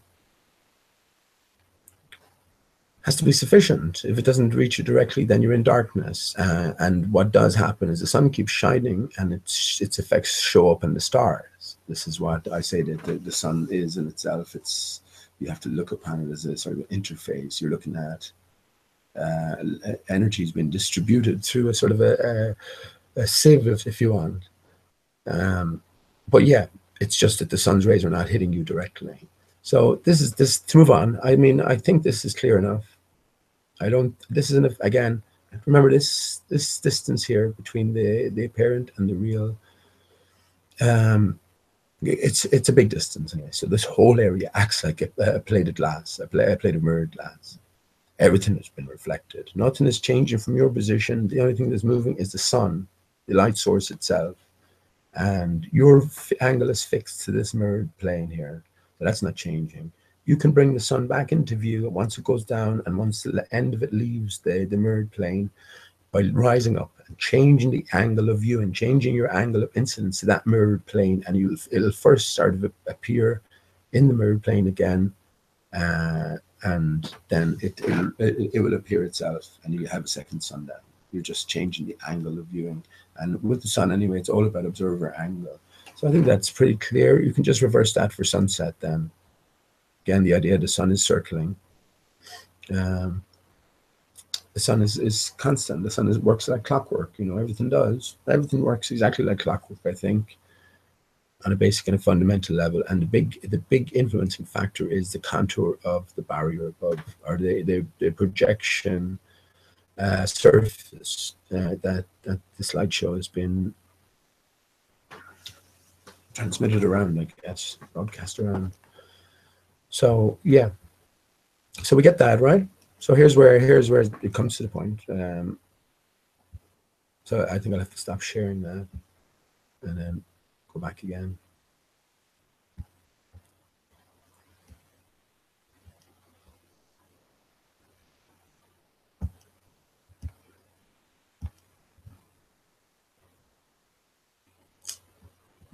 Maybe I can just skip to, hang on, yeah.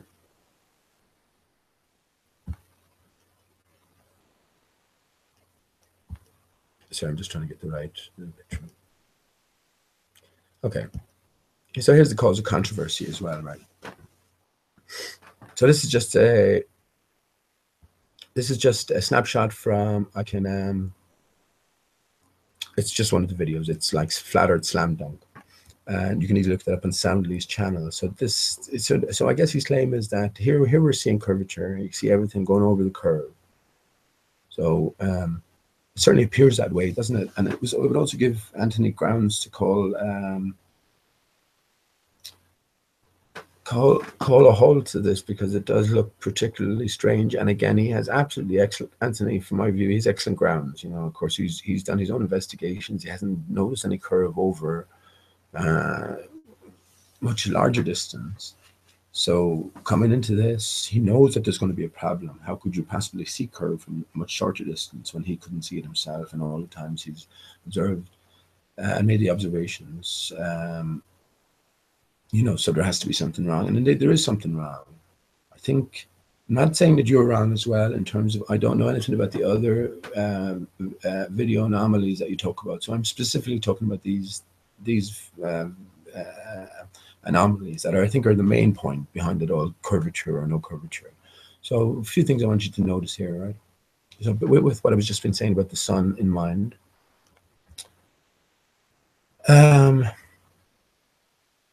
this mirrored layer, right?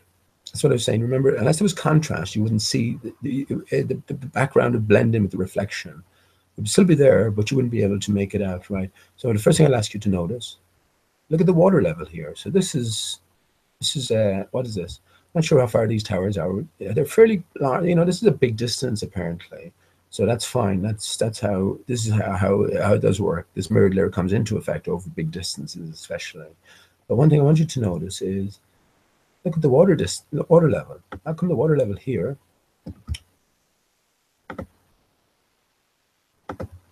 The water level here, I thought water always maintains a level. Even the bowlers will agree with that. Seems to be above the water level here.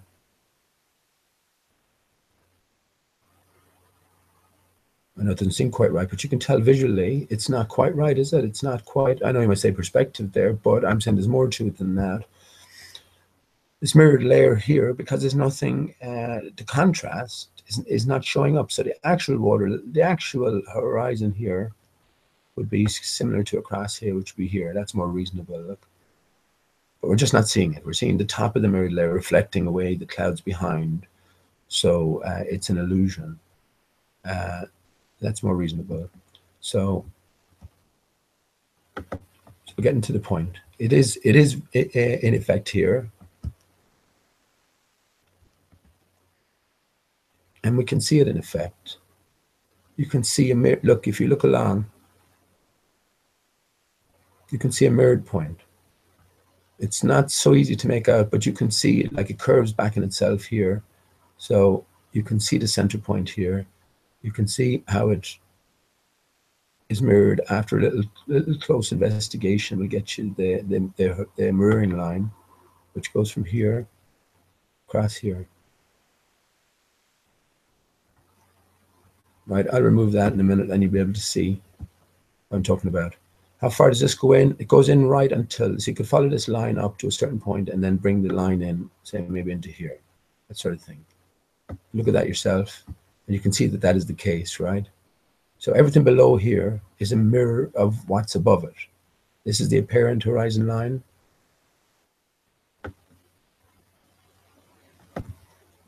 This is the real one, and the real one, this, see, this tower as well is a problem. How far back is this? You know, we are dealing with massive distances here, but you have to realize that this area here, all the way across as well, all the way across, is this mirrored line, mirrored layer, I should say. So if you don't take that into your considerations when you're looking at this, then why wouldn't you see curvature? You know, why wouldn't you think it was curvature? But it's not actually. It's not. It's a kind of an illusion, and you know, it's not to say anything. I can't even swear by the validity of the video itself, that there isn't some shenanigans going on. But I don't think you have to go. Even if there is, this effect is still in play, and you can see it clearly. You can, you know, Anthony, you should take this aside yourself and see where you come out with it, because again, it's clearly there. It's clearly a known phenomena. I can't remember what name. It's the official name for it again, but I call it the mirror layer, not the sedentary layer. It starts with an S anyway. But if I remove those lines, you can see it. You know, you can see this mirroring point. So how, again, just like the last question, how deep is that? How thick is that layer? Well, it could be. Look, this is all compressed here, so you know, you really have to unravel what you're seeing. It could be many miles, so it could be, well, I wouldn't say too many miles. Again, this layer sets itself. If a massive ship came in sailing in the distance, that would set up its own contrast against the background, if you could get it into view, of course. And then a different sort of further horizon line would appear, you know, would have no relation to the horizon line that appears here, the mirroring line. It's just peculiar, isn't it? It's sort of hard to wrap your head around. But yeah, you can tell this is clearly what's going on. We are dealing with, for all the world, a big massive sheet of mirrored glass on beyond this point here. This point here might be 5 miles, something like that. This point might be 3 miles, 5 miles, depending on weather conditions. And sure, atmospheric conditions come into it as well, but this is the major factor that comes into play. So we can count out curvature then. So the only argument here as well, it goes against even what science tells us in terms of curvature and how far away we should be to be able to see it. So there's clearly another explanation. This is the explanation for me. How water behaves over a distance when light is introduced, and you have that acute sort of angle of viewing, and a compressed water, I suppose, just this effect sets up each and every time. So you have, if you do not take that into considerations, then you're going to be considering all sorts of false and faulty explanations, you know. And then if you, at least if you rule that out, then if you rule this known phenomenon, known effect, a pointed out effect numerous times out, then you can sort of continue on. But you have to deal with it in the first place. And unless you deal with it, well, I don't think you're going to be on the right track. So just to prove the case again, I picked from another video. Yeah, so I don't think there should be any problem with that. We can see that this is the effect. And remember, you're looking at it as well from a sort of an acute angle. So you get some distortion based on that. But you can see there's the mirroring line again. You can see it again, just across the middle.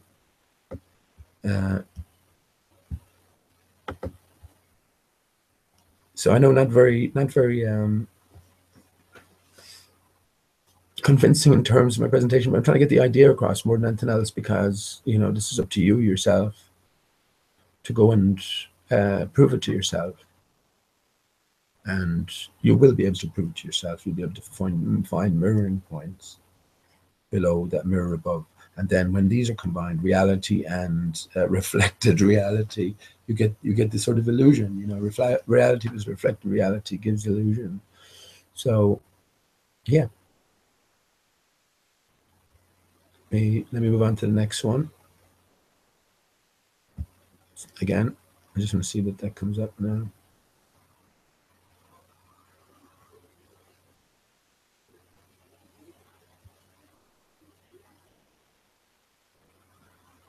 I'm just waiting to see the picture change, because otherwise I think I'm going to have to. No, it didn't, did it? Okay.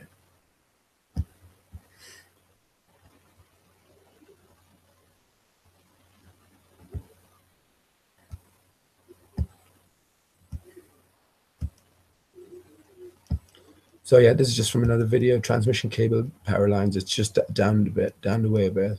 Just took a screenshot. Very first second, it tells you to say same thing. And this is a clearer example. And again, if you don't take it into your considerations, what am I supposed to do? Yeah, first of all, you can see, look, this apparent imbalance between water this side. I mean, these are just like, you know, a few meters deep. Obviously deeper in terms of perspective here, but the water is noticeably at a different layer. How can that happen? You know, there's no barriers here. This isn't a weir or anything. This water's freely available to flow, freely able to flow around. Yeah. So again, my explanation is this mirroring layer is in effect, but there's no contrast, so you can't make it out. So if you want to add another couple of millimeters along there, then you have the real sort of horizon word. But it shows up here because the contrast is introduced, and it shows up beautifully. Like, I mean, what's the bowler's explanation for this? How are these, you know, how are these sort of curving back? What is that? It's curving back into the ocean. And what is here? A little swimming pool, you know, for the worker. It's just, you know, it's a tough job maintaining these things. So you can just have a little quick dip here. We just satisfied your needs, no problem. It's a nice job if you can get it. No. It's not what's happening here. We have, again, same effect. Can you make out the mirror line yourself? Of course you can. Look at the black line here. It gives it away with the curve at the edge. It's symmetrical, right? I meant to point, yeah, I can point it out with this one, but this is where over a wider range as well, apparent curvature might come in as well. When you have the contrast set up here, then you have this layer showing itself, but further along to your left or further along to your right, that won't show itself. So this might add further to the illusion of curvature. Whereas I think that is soundly busted at this stage. Again, if we continue up along this line, sorry, just get a straight line there.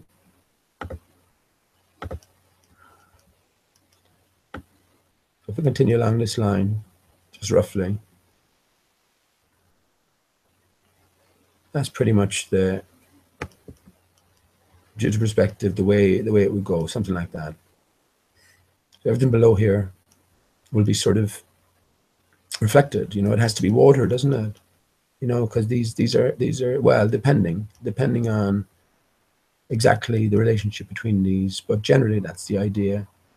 So everything here is reflected, and indeed it proves to be. Look, let me just draw in the mirror line. Oh yeah, hang on.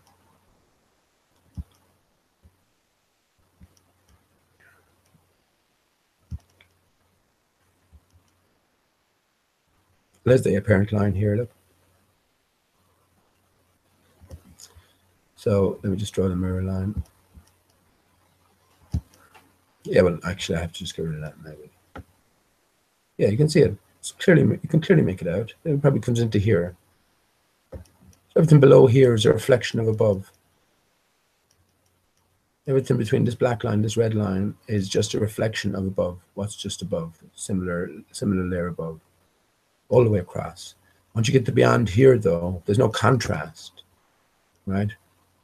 So this area will still be there, but it'll just be reflecting at the same angle you're viewing the clouds behind, or the panorama behind, just a little sliver of it. So we have to bear that in mind. That will be an added contributor towards maybe the appearance of curvature, or the appearance to the thing of curvature. Yeah, so let me just remove those.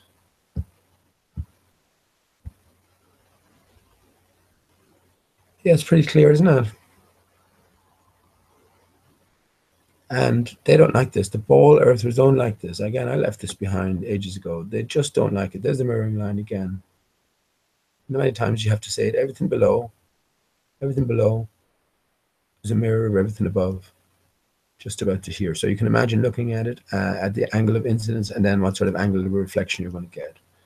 So, and you can work your way through this, get the video, pick any point. There's ample opportunity to go through it, and you'll see the effect is always in play. So I won't comment on the perspective issue. I won't comment on any of the other videos, but I take it that these are genuine, captures. And that's why I talked about plagiarism, or when someone's honor has been attacked earlier on. If for instance, Soundly was genuine, right? He's obviously his captures do show anomalous behavior.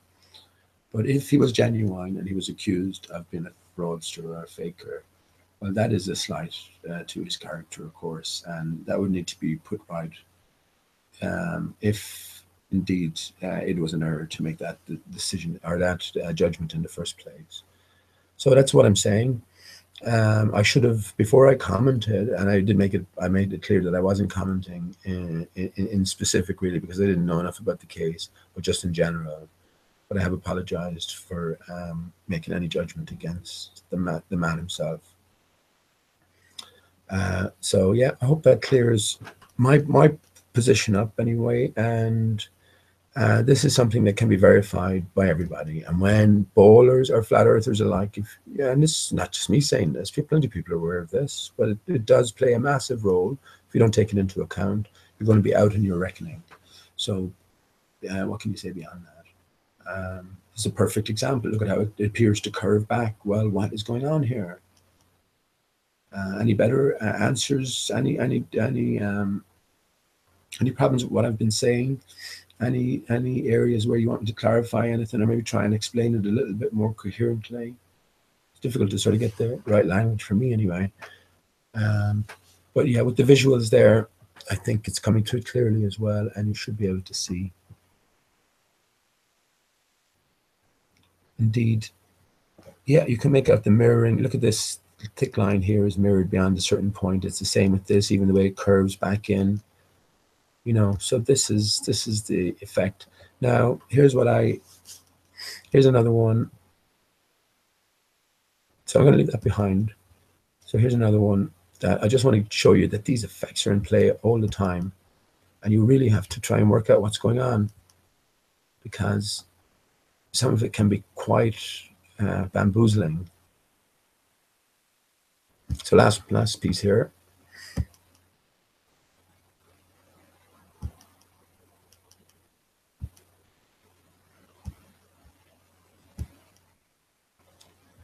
Yeah, what the heck is going on here, man?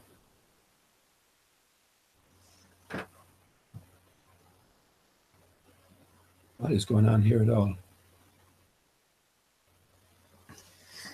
This is a puzzler. This is still a puzzler for me, but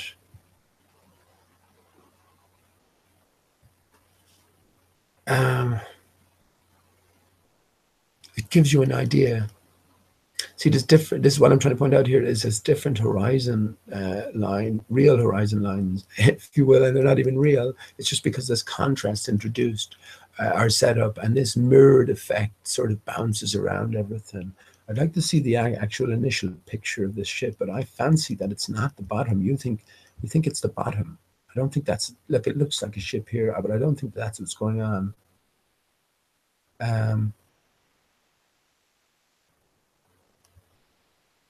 I think the ship itself, if you look at the orientation, it's very difficult to work out what's going on here, because again, you have a land barrier, I think, at the back here. I just thought I'd bring this up to show you that I think it all is explicable in terms of understanding this mirroring effect and this sort of contrast set up when you have different objects or land masses in at different points into the distance. But ideally, I'd like to see what's the look of the original ship. You might just say cut this in half here. I don't think that is the explanation though. But it's just a puzzler, isn't it, to work out what exactly is going on here.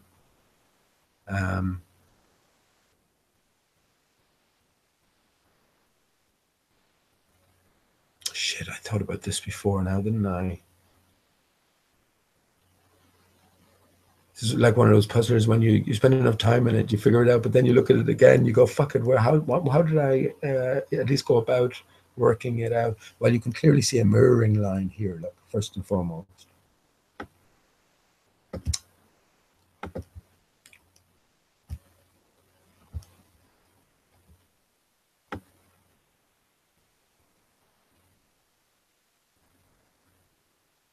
All the way across.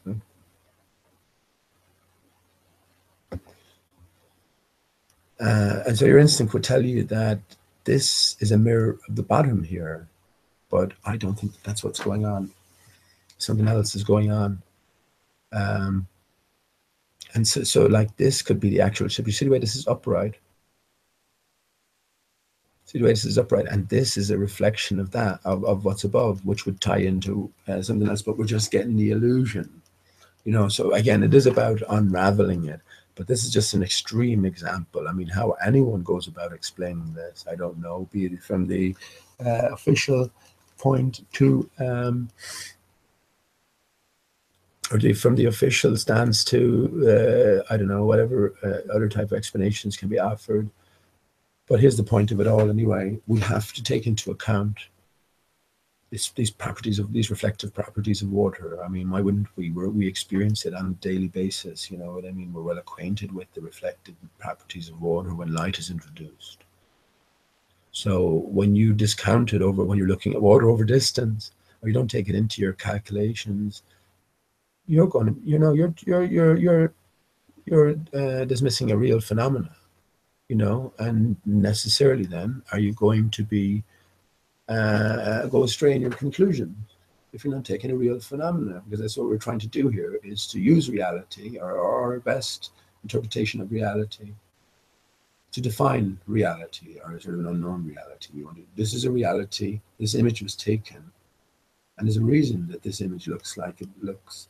So you've got to work out what exactly the reason is. And again, that's just an extreme case. The other cases are easier. You can see the mirroring line. You can see what's been mirrored where, and you can see then how, if you were the viewer on the beach looking at this, what would enter your eyes and what your brain would have to process would be an illusion, would be a mishmash of direct and reflected objects, I suppose. So yeah, if you don't take into account this behavior of water, well, what can I say? So yeah, I'm going to leave it there. I'm going to have another think about this actually. Or maybe I shouldn't now, but yeah, we know where the mirroring line is, but what exactly is going on? What's top? What's bottom? What's been reflected? What is the solid object? This was one, that's why I saved this actually. This is one of the most difficult puzzles. And as needless to say as well, depending on atmospheric conditions, this does come into play. What my point is that ultimately, you know, this is this solid mirror-like layer is a reality, and it's the main influencing factor. And if you have atmospheric conditions, remember, air is 1,000 times less, or whatever, it's close enough anyway. It was 1,000 times less dense when I was going to school. I think I read it was 760 times or something like that less dense now. So something happened there. I mean, what is true anymore? But anyway, yeah. So it still has that relative relation. And when the sun, this is the thing about evaporation as well, when the sun moves around in its path. It excites all of these water particulates, as I call them, just little pieces, tiny pieces of water. How many times can you break up the tiniest of water bubbles? You know, I guess if you had the equipment, you could keep breaking it in half until you got down to what they say the molecular level. What did you end up cutting balls in half? I mean, you know, it's when even when you go down there, Alice in Wonderland talked about the nonsense associated with the atomic model, and the heliocentric solar model go sort of hand in hand, don't they? And we know one is a fake, one is a fake. So if one is a fake, you know, so I think you could just keep, depending on the finery, you could just keep cutting water, that droplet in half. So this is what the sun's energy works on, and when that's released from the main body of water, then we know what happens, because if there's a puddle outside, the sun will have that whipped up in no time. It'll be dry in no time, you know. So it's piece by piece. These little particulates then are rarefied. That's because they're still water. You know what I mean? So what are you going to call them? You've got for a word for it. I just call it rarefied waters at different, you know, states, I guess, at different positions within the barrier and within the electromagnetic field, and different conditions of temperature and pressure, which is all related. Like, so yeah, they go up then to their neutral null point, which is up the cloud layer. And when the clouds get too full of these particulates, they form a bunch together, come back down in the form of raindrops. You know, water is only too anxious to follow the path of least resistance, so it will join with its neighbor, like a raindrop, just quite easily. You know, so once the cloud layer gets too saturated, then we have we have the rainfall, as we know so well. But again, rainfall isn't just been fed from below; it's been fed from above as well. We have a watery barrier up there, and the sun is the excitation that comes along and disturbs everything, you know, disturbs the status quo. So the sun isn't hot in itself, it's the effect it has on these, it's an energy, it's a frequency. So it's the effect it has on these water particulates all the way down, you know, all the way down to ground level. Yeah. So I think that's what we have to realize. To realize that then. And yeah, so once you realize that the sun is also traveling around a watery barrier. So what's with light and water? Well, we have a reflective surface. So I think that should be our starting point in a big sense, and that if we have a light, everything seems to work in unison with slight variation. They tell us that, you know, the variations are observed. You can observe them over the course of hundreds of years or thousands of. Oh, grand. You know, I think Paper Explanator said to me about Pluto. But look, we can predict the orbit of Pluto. Well, what do you mean with the orbit of Pluto? Well, it takes 72 years for one Pluto year. Lovely. So what can you predict? Well, we can predict where Pluto will be in 50 years' time. Lovely. That's great. I'll see you here 50 years' time, Tuesday, you know, 11:30, morning tea, and we'll see how you got on. Like, you know, of course, this is what they rely on. They'll send you into the far off future, or the far distant past. They never keep you in the present, asking the pertinent questions. So yeah, so we see water here behaving in a certain manner when light is introduced. That's terrestrially on the ground. If there was water above, the invisible barrier, and you introduce a light energy, what would you expect to see? Well, I say you see a whole of mirrors, and fundamentally dependent as well on obviously the energy source, which is the tree, the sun tree, but also the contour, the nature of the contour that this light is moving around on, or upon, or reflecting off of, if you will. So yeah, that's very important to define as well. And again, a lot of people have said the same, that it seems like the dome, the barrier, is low at the north, rises higher in the around the equatorial areas, and lower again at the peripherals. So if you have light, a light show shining around such an arrangement, well, what do you think you might expect to see? Yeah, I would say a perfect mirror, and anything you look at, obviously the sun is the main source, but anything you look at, you might have to think in terms of, are we looking at a reflected material here? And I think we are. When the sun goes down, from your point of view, it becomes nighttime, but just above your head, the sun is still shining. So as you rose up, sun will come back into your view. It will be hitting off the barrier. The sun's energies go off in all directions. This is what the stars are when viewed from the ground. This is why when you rise up, the stars extinguish almost, is because your viewing angle is changing. Simple as that. To someone else, those stars are still there in the exact same position, but to you, no, because the viewing angle changes. And when you're dealing with lights, it's all about the viewing angle. So I think that simplifies everything to a big degree. And yeah, once again, with 4D models and all this seems to be in the news a lot, really, the Pac-Man model, invoking us into different thought exercises that we can't hope to grasp. We can only deal with what we know. We deal with what we know. That's all. And if we can't work it out on the back of that, now again, what do we know? We know we're in a fantastical sort of realm, fantastical creation, but there is some things that we can know. So again, the Earth systems seem to work like clockwork, especially the luminaries, especially the tidal, the seasons, etc.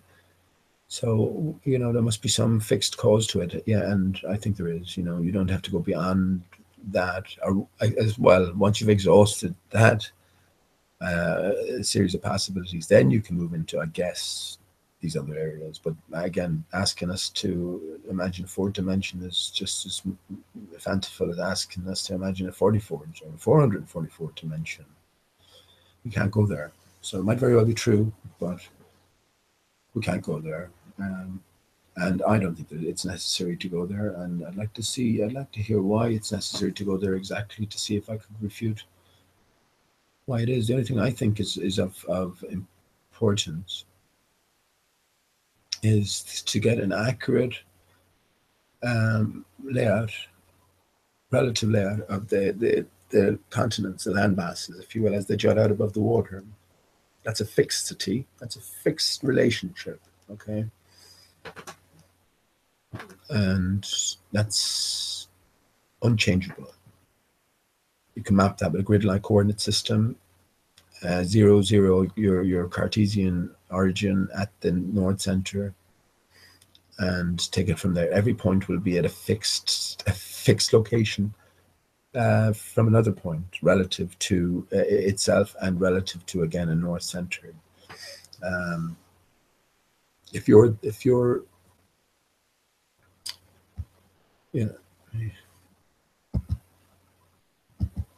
no matter where you ask me to point to now, so I'll ask you to think of a country.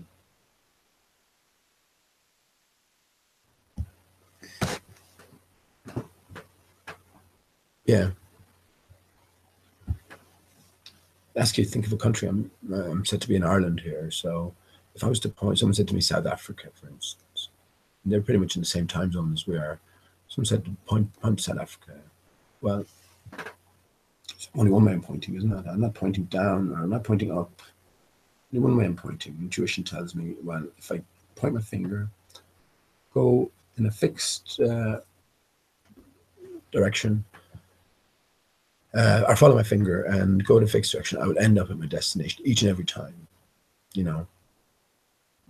taking aside all weather conditions, whatever, so it's a fixed relationship. This can all be described, and any two places on the Earth can be described like that. The shortest distance is a straight line, and this can all be vectored out in terms of the Cartesian and grid-like coordinate system. And simple as that. The north center 0, 0 is simply a reference point. And this is well known as well. There's lots of maps out. It throws off now, I think. They've thrown so many maps into the mix. You don't know where you're at. Where's your head at? So All you have to do is define that, which is the proper relationship. It's fixed, it's set, it's immovable, right?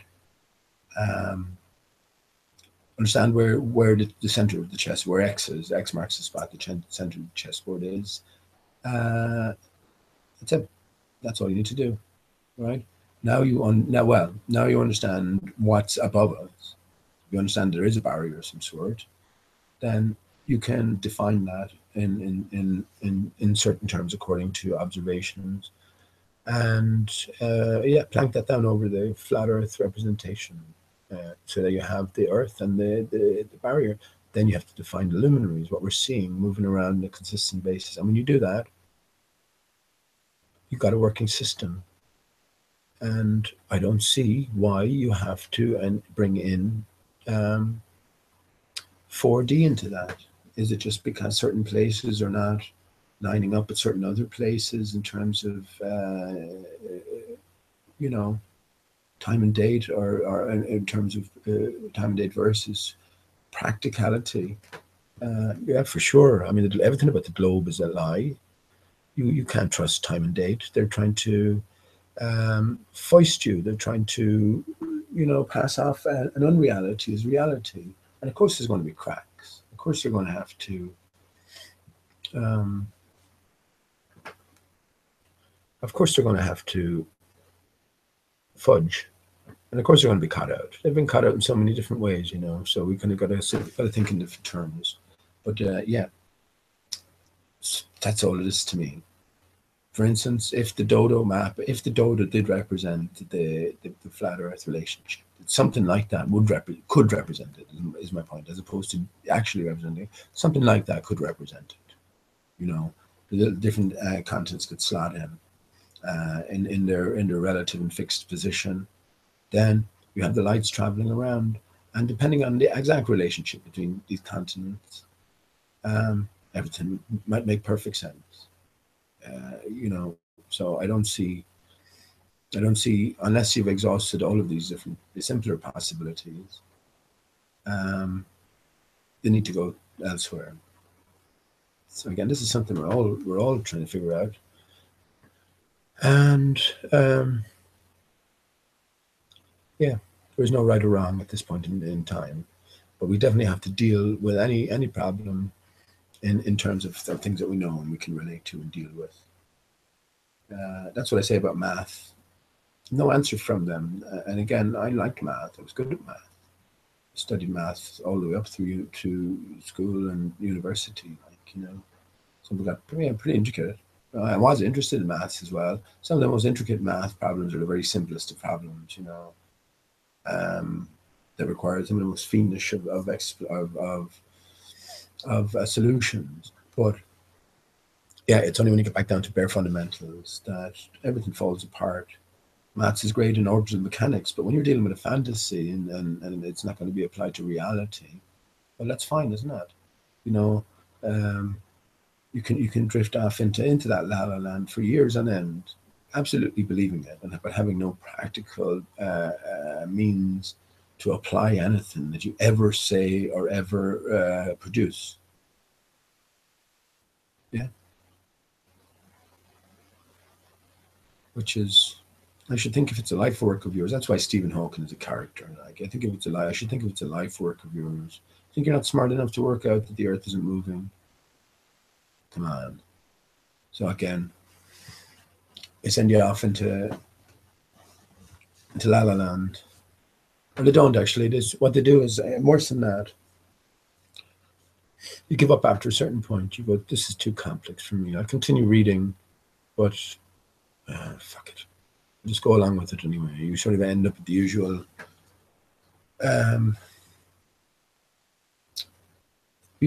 cul-de-sacs, which is, well, if the universe had a beginning, then there's a few different ways it could go. It could go on forever. It could, like horseshoes shape, it could reach a peak and then end at a specific point in the future. Or, well, this is the latest edition now. We're dealing with multiverses. And again, it just sends you off into La La Land. You can only follow it so far, and then before you just give up. And especially if your heart is in it then as well, and your trust is in the people who are delivering this information to you. then it's a sort of a resignation in a sense, isn't it? It's the road to nowhere. So, in a sense, if you trust in that, nothing makes any sense. You came from nothing, you're going nowhere. So, what's the point in anything? You'll just do what you do without any greater significance to anything, which is sort of hollow, I should think. No matter what you do, it's still hollow. But of course, we think it's not true as well. We know it's not true. And everything has been fabricated. So we turn everything inside out. Everything is much closer. Everything is much nearer. Amazing thought to think that, I mentioned this yesterday, that paradise might be a few thousand miles away. Greenland. You know, the gates to paradise might be there. If you knew where to go, worked out, maybe, let's say there was clues there, you knew where to go. A few thousand miles away. America is a huge country. By the time you fly from one side of America to the other, well, obviously that's going to take, it depending on which side you were flying from, it's going to take very vastly different amounts of time, because if you're going from obviously west to east as opposed to east to west, and one way is with, one way is against the spin, so you know that's going to take ages. I think it's a 24-hour flight one way and maybe four-hour flight the other. Go figure out. Yeah. By the time you made that flight, you could be from here to paradise. You know, everything that's been made seems so far away for us. Even the idea of heaven or hell, even, you know, or heaven especially. Hell is sort of more close to the ground, isn't it? Because you can imagine just going down a few short miles or whatever, and then you're in the midst, you're neck deep in shit, neck deep in hot shit. But heaven, yeah, heaven is a different matter, because up, how far up do you go, like, you know? So, and again, just, well, typical for me, if this is the way it works, yeah, that just joins right in. That everything is flipped. Above is hell, which is just nondescript and infinitely cold waters beyond, whereas heaven is below. So that would make sense. Fallen angels for me as well. Let me just say that the fallen angels are the stars, the fallen stars. So the stars, after the collapse of the barrier, would have taken that fall. You know, lots of things took a fall, I think, and then you had the inundation. So I think that's where that connects and ties in. I wanted to just to get this out of the way, because Liverpool is in the air, I suppose. Liverpool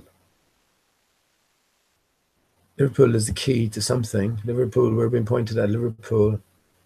I pointed to Liverpool. I'm just talking about in terms of this search and this investigation from all sides, I think. And let me just talk about, I just post this likeness. So yeah, that's leaving the watery stuff behind. So yeah, we have to take this into account, both again, most especially above as below, and then we can see that we might be at least entertain it, see how the idea, you know, goes down with you. Again, you're talking about different perspectives above. There's pretty much no obstructions. When we think of perspective, we think in terms of miles or a couple hundred miles at the maximum. You know, maximum. We can't think of a couple hundred miles is from here up to the top of Ireland. That's a massive distance. So again, we're talking in a different sense. But as you go up, a couple hundred miles is nothing. You know. So any lights introduced will continue on until they meet boundaries pretty close to the ground, depending on how high everything is up. But yeah. We're talking in terms of thousands of miles, and of course, as the sun rises and goes across your sky from your perspective, it is indeed thousands of miles. Because you know, if you traveled east, well, in a fixed direction, that as it's sunset here, and you traveled east, you know you're going into, or sorry, as it's sunrise here, as you travel east. Hang on, yeah, sorry. It's obviously the sun has reached a different point in their sky, and you just can continue that. You know, I can continue that on a short circle around as well. and that will take you nicely. Everything is so much smaller in one sense than we give it credit for, especially when you're talking about the luminaries, you know. So yeah, so we have to bear these things in mind, and if you don't bear this water light interaction in mind, me myself, I think you'll be dead out of reckoning. So yeah, let me go to this because Liverpool has been in the news, right? And I mentioned this as well, but about Paul McCartney. This is the caretaker. This is the caretaker now at the McCartney family home in Liverpool. You know, my claim is, you know, Paul is dead. Paul is dead is connected just to a greater story. Is the idea? Paul is dead as a dodo, and it points to me. It points to the dodo. But I wanted to just make this comparison because again, everything is so much closer to home. I think is the idea here than what we think. They would have known when this guy here back looking at, and he's the caretaker. He shows people around the home. They would have known that like this is a bit dodgy, putting this connection out in the open, isn't it? Unless, you know, they know exactly what they're doing and they want you to recognize this. What are you going to do about it, for instance? You go down as a conspiracy theory, but they want you to recognize this. And again, I think for the purposes of solving a greater puzzle. So let me say this. This is last year as well. I had a different picture here of the current Paul McCartney alongside. I'm just making the comparison. And one particular person who's a baller antagonist, you know, pretty much against you at every hand's turn, didn't know anything about this case, and he clearly made the call. He said, well, the first two are alike. The second guy, the third guy, which was the real Paul McCartney, the fall, I should say, just a fake Paul McCartney, looks nothing like him, you know. So yeah, so that was by a sort of a die-hard antagonist, and he pointed at the likeness. He said it's the exact same. So one picture here is, or sorry, it's a representation of the same guy. I say maybe 50 years apart, something like that. This is just, again, this video is on YouTube. Just type in Paul McCartney, current caretaker of the McCartney family home in Liverpool, something like that, in YouTube. And you can pick out your own comparison if you want, but this is just a comparison I picked out. I realized a long time ago, went down all the rabbit holes. Paul is dead. That's what they're hiding, feckers. You know, it's a big, deep rabbit hole, it really is. And, you know, there's clues placed for you along the path. It's like a sort of a murder mystery, if you will. And, well, I guess you just have to have the interest. And there's no point in trying to sum it up. You know, it's a sleight of hand as well. They're pinpointing Paul specifically. If you have eyes to see, you realize that all of the Beatles were replaced. It's all theater, you know. Yeah, so there's a different story. They're pinpointing Paul specifically. So Paul is the key to all of this in one sense. And I pointed out how,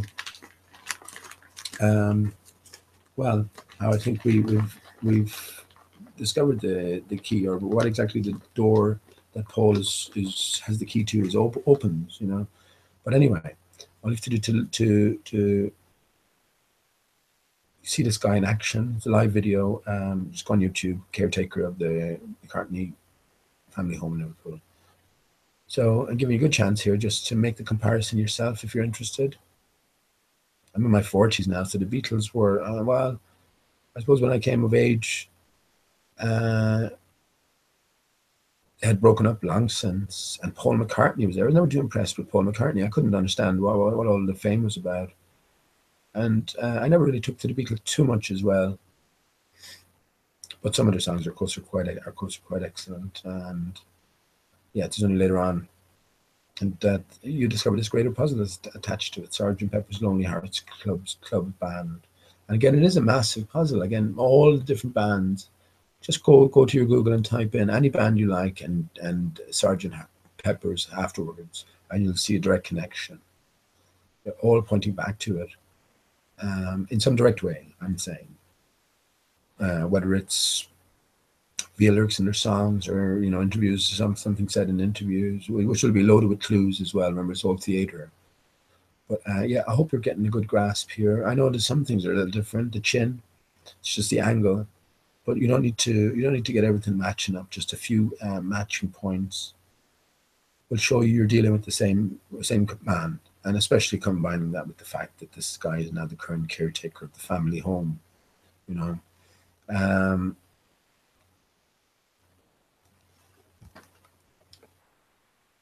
the mouth is identical, isn't it? Look at that. Again, this is just a screenshot taken from a live video, but look at the mouth. That's an identical mouth. Some of your basic features can't change, You might say something else changes. The chin doesn't look right there, but look again, it's just the angle of the photograph. But look at the mouth. Let you look at that.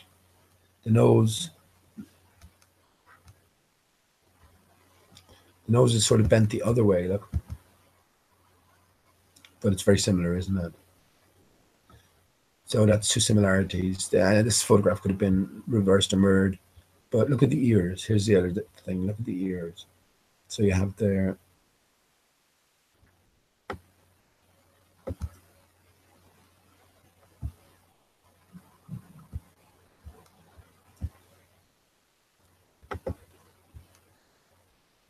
Yeah.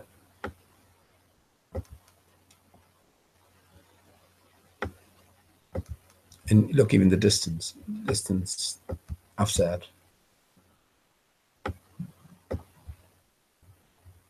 For me, the giveaway, it's just him, isn't it? There's no, wait, but look at the eyes. Look at these peculiar eyes, sort of unbalanced. The left is lower than the right, but they have this peculiar arrangement, don't they? It's sort of like, it's going that way.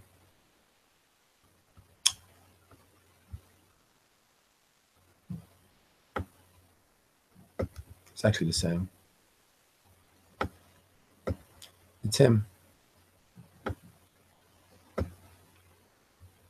Paul McCartney found, and again, I didn't find that. Someone else pointed that out. Doesn't he look like? I don't think they made the exact connections, but I mean, didn't he look like Paul McCartney would do 50 years later? So I think they're putting this before you as a big clue as well. Answer is so much closer to home than what you might think.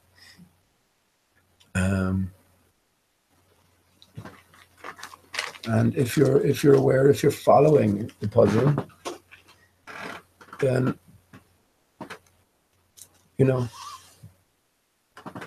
here you are. So I don't know what anyone out there might make of that. I realized after looking into the McCartney thing that we've been led down a track as well at each and every step of the way. I mean, they hinted overtly to Paul being murdered, to Paul being a fake. But again, it's all an act, because they knew that every one of them were replaced. And maybe there was interaction, so the replacement would pop out and the original would go back in just to confuse things. Who knows, the original might have just retired to Tupac Island. Just, their time is done. Again, if it's scripted from the start, well, and you're not going to, the characters have been written, so it's not going to change. So let me remove those.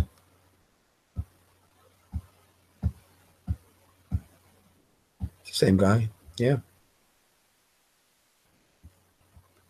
think it's pretty much undeniable. You're down to earth sort of guy as well. Not only that, then the Liverpool accent is very, very, very, very strong. Well, I can't not good at Liverpool accent, but yeah, you can't mistake that. And they speak in exactly the same manner, and so it's him. So again, I think he's been put out there in front of us purposefully, and the rest is down to us, I guess. You want to follow the clues, you want to understand the significance of Sergeant Pepper, and just type into Google the puzzle that is Sergeant Pepper's and see how many returns you get. So You know, a lot of energy, a lot of focus is associated with the iconic piece itself. And again, I'm telling you, pretty much every single major contrived band have definitely hinted towards that and pointed you towards that. It's like the way I say about flat earthers, or the actor or actor flat earthers. Um, yeah, they'll sacrifice. They'll be the salamander. They'll sacrifice maybe closer friends, and but save Mark Sargent, or point you towards Mark Sargent, or protect Mark Sargent. So again, all arrows point to Mark Mark Sargent. So I mean, when you look at the superficials,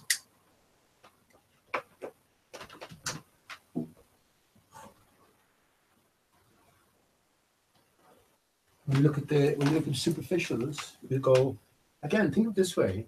Think of this way. If flat Earth reality becomes known Earth-wide, well, where are you going to look to? Who are you going to put up in the pedestal? Mark Sargent would definitely be. His books out there. His flat Earth clues, massive following. He would definitely be presented as a hero, wouldn't he? Of course he would. Of course he would. So to think that this is the biggest thing ever, that he wouldn't have been prepared for this all his life. Well, uh,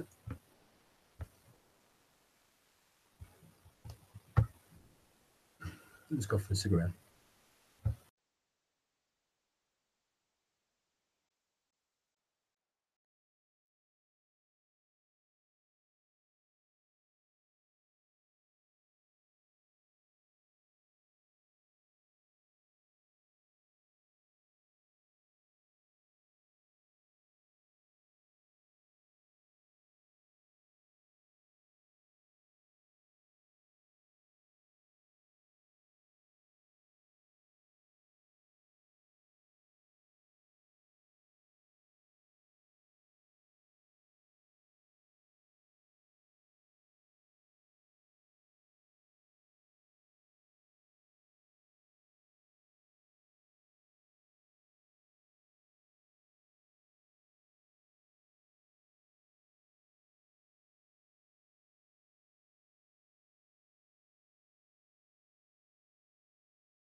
Yeah, how you doing? I'm back.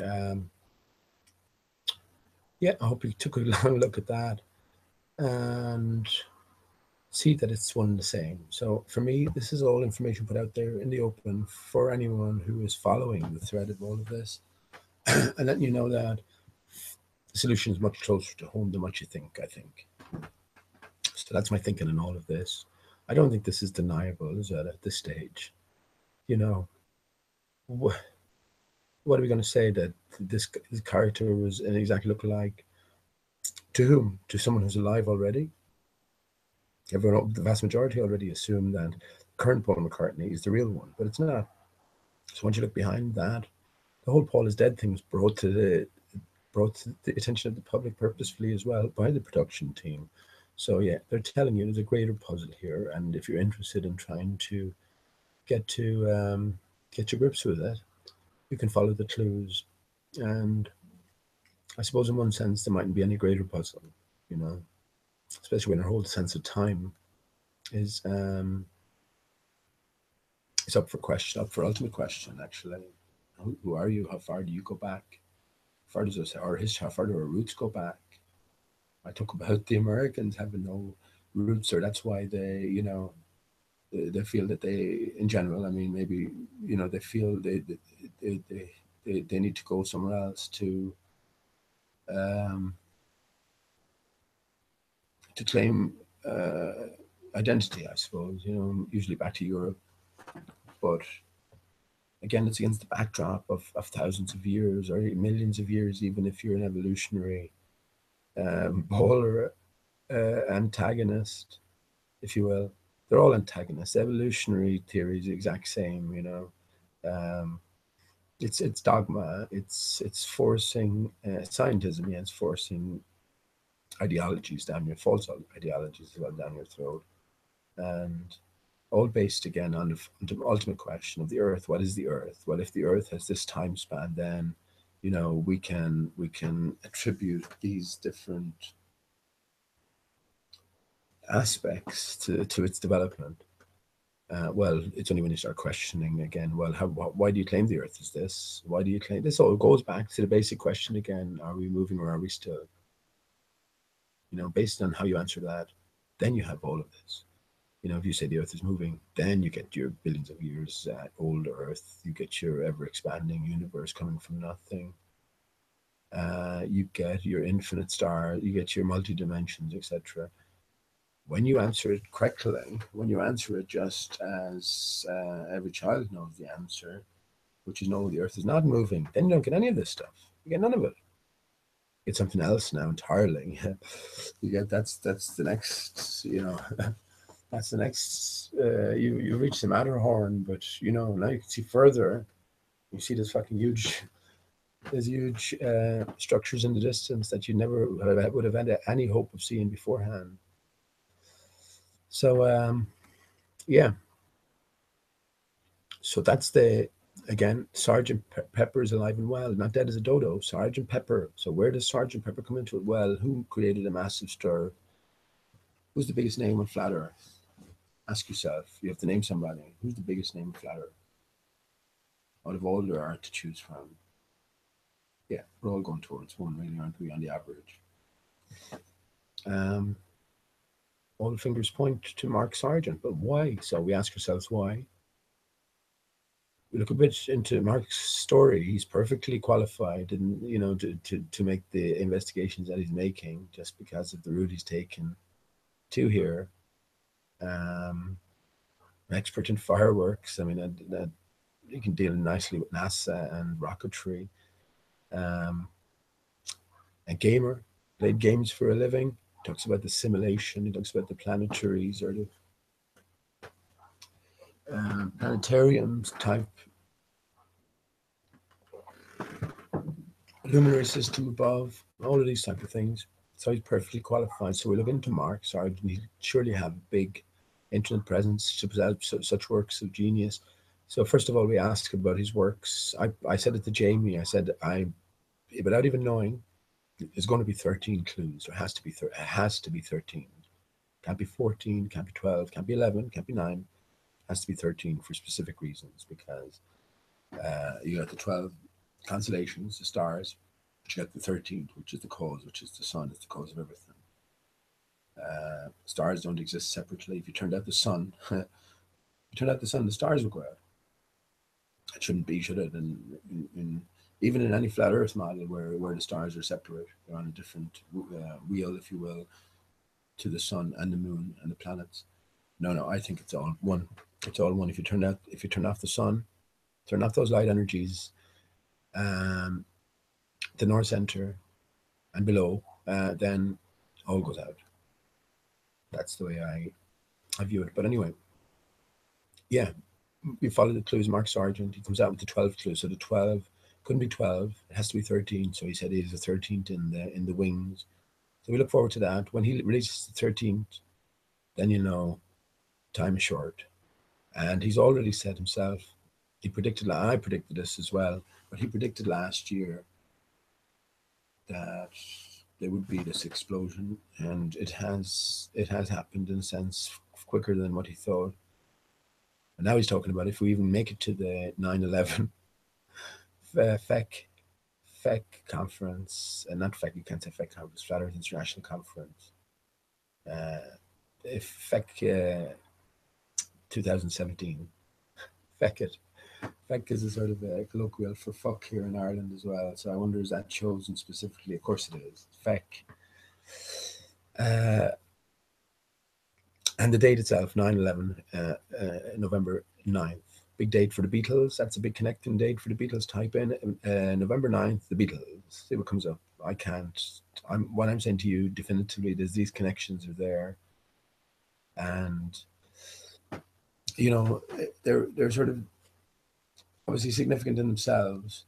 But if you want to satisfy yourself that these connections are there, then you'll have to do your own delving into the details somewhat. I mean, you already have to accept so much at this point. You really do, don't you? You have to really open your mind up to so much. And again, here it's just me, one man saying something, so that's all that is. But yeah, it had to be 13 clues, so there's another one on the way. When that one comes, the end is surely nigh. And yeah, Mark is talking these days about are we even going to make is it once flat Earth explodes and everything changes, so are we even going to make it to November 9th? Are we even going to make it to 9/11? Back to the Future? Who knows? But yeah, so when you hear Mark talking about the inspiration behind clues, he set out months beforehand to try and disprove it to himself. And he couldn't. The more he tried to, the more he found that he couldn't. So these clues came to him all of a bang. He was in bed, and then he was just inspired. It's like it was sort of. It's like what the guy who did the iPad Go 2 had to say about it. Just came to him overnight, and he wrote it all out the next day. Bullshit. That's not how these things work. I don't think anyway. So again, funny in itself. That's what Mark says about each and every one of his clues. He had them all banged out, bang, bang, bang, bang, day after day, until he had 12 clues. So we're not quite complete. 13 would bring it to completion. Lucky for some. So yeah, that's strange in itself. Something to note. That's not how things work, really, is it? I mean, and then there are so many different things then that you say about Mark Sargent. There's something quite not right here. He was due to actually just to say that, yeah, he's one of the most important things I think he pointed out in these many shows was the 5 Masonic tracing boards. Definitely worth going over again. I might do that myself just to see if anything occurs. But yeah, he made a point of doing a whole show on that with a guy called Jonathan, who was very informed as well. So this is important. He had Freemasonry in his family, and he said he's not a Freemason himself, but he might as well be. If I'm a Freemason as a father, my father's a Freemason, well, my son isn't going to be. Well, the son is picked out for a role anyway, so he might necessarily be a Freemason, but he certainly knows a hell of a lot about it. He's read all the major works. Again, this Masonic tracing boards were important because when IPS was due to do an interview with Nathan, On comes Mark Sargent out of the blue and immediately started talking about, with IPS, the Masonic tracing boards again. So this is a little clue, letting a fellow Mason, I'm sure, or some, just letting them know, communicating in a different fashion, a new way, that this is a greater game here at stake. You understand this, and making everything clear, just in case IPS wasn't clear about that. So this sort of thing is going on. So you can just make a note of all of these, and move on. Look into Mark Sargent, internet present. He must be a gamer. Yeah, he must have been on loads of gamer forums. He must have been on, in relation to his work, he must have had so much internet business, so much internet presence that you find him everywhere. Why you don't find him at all? Well, no, you don't know. What? Okay. Strange. Young fella growing up in the age of information. No internet presence. That's fair enough. Oh, he does have an internet. Oh, okay, hang on. He does have an internet presence. Yeah. What's that? Prepper's Guide. What's that? Okay. Not someone I would immediately associated with being a prepper, but nonetheless, that's interesting. So he's put out his only internet presence is a Prepper's Guide. Okay, and if I'm not mistaken, if anyone could correct me in the chat, but it just came to my mind there immediately. Is it not 93 pages? It's a free PDF. I think you have to sort of email him, and he'll send it out to you. If I'm not mistaken, and I wouldn't be very surprised at all if it wasn't. It's 90. I think it's 90 something pages, but I think it might be 93 pages. If it's 93, that would make sense. Of course, to the sun is 93 million miles. We had Flight 93 crashing on 9/11. So is that the death of the sun? That might be a bad thing. Again, it's especially since the sun is a broken thing in itself. So the death of a broken thing and the return of a repaired thing, that wouldn't be bad. Who would be complaining about that, really? Do you know what I mean?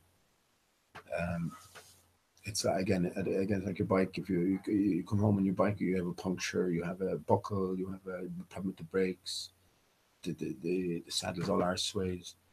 What are you going to say if someone says we'll repair that for you, or that's been repaired? No, it's grand the way it is.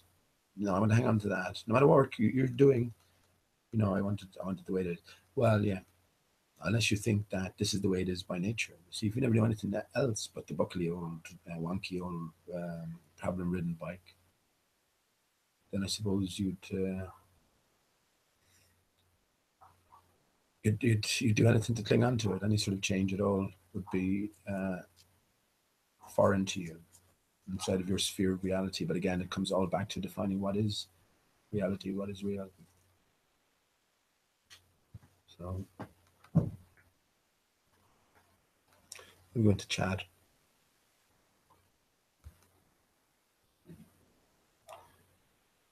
Yeah, so that's that connection. Sorry, so that's the immediate connection you're going to jump to. I did anyway. Sergeant Pepper.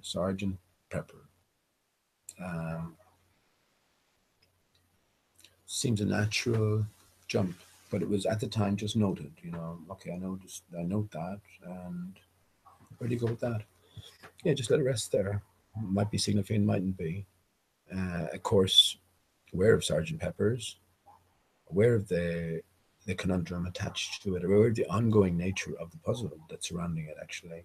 I already posted the solution to Sergeant Pepper's, which is and isn't a solution. I should post that again, I guess, just for anyone who isn't.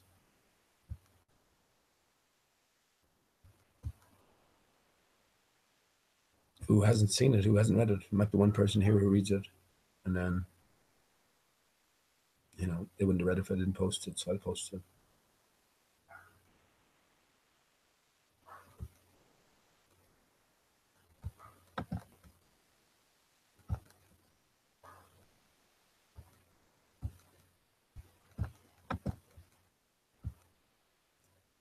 There you go.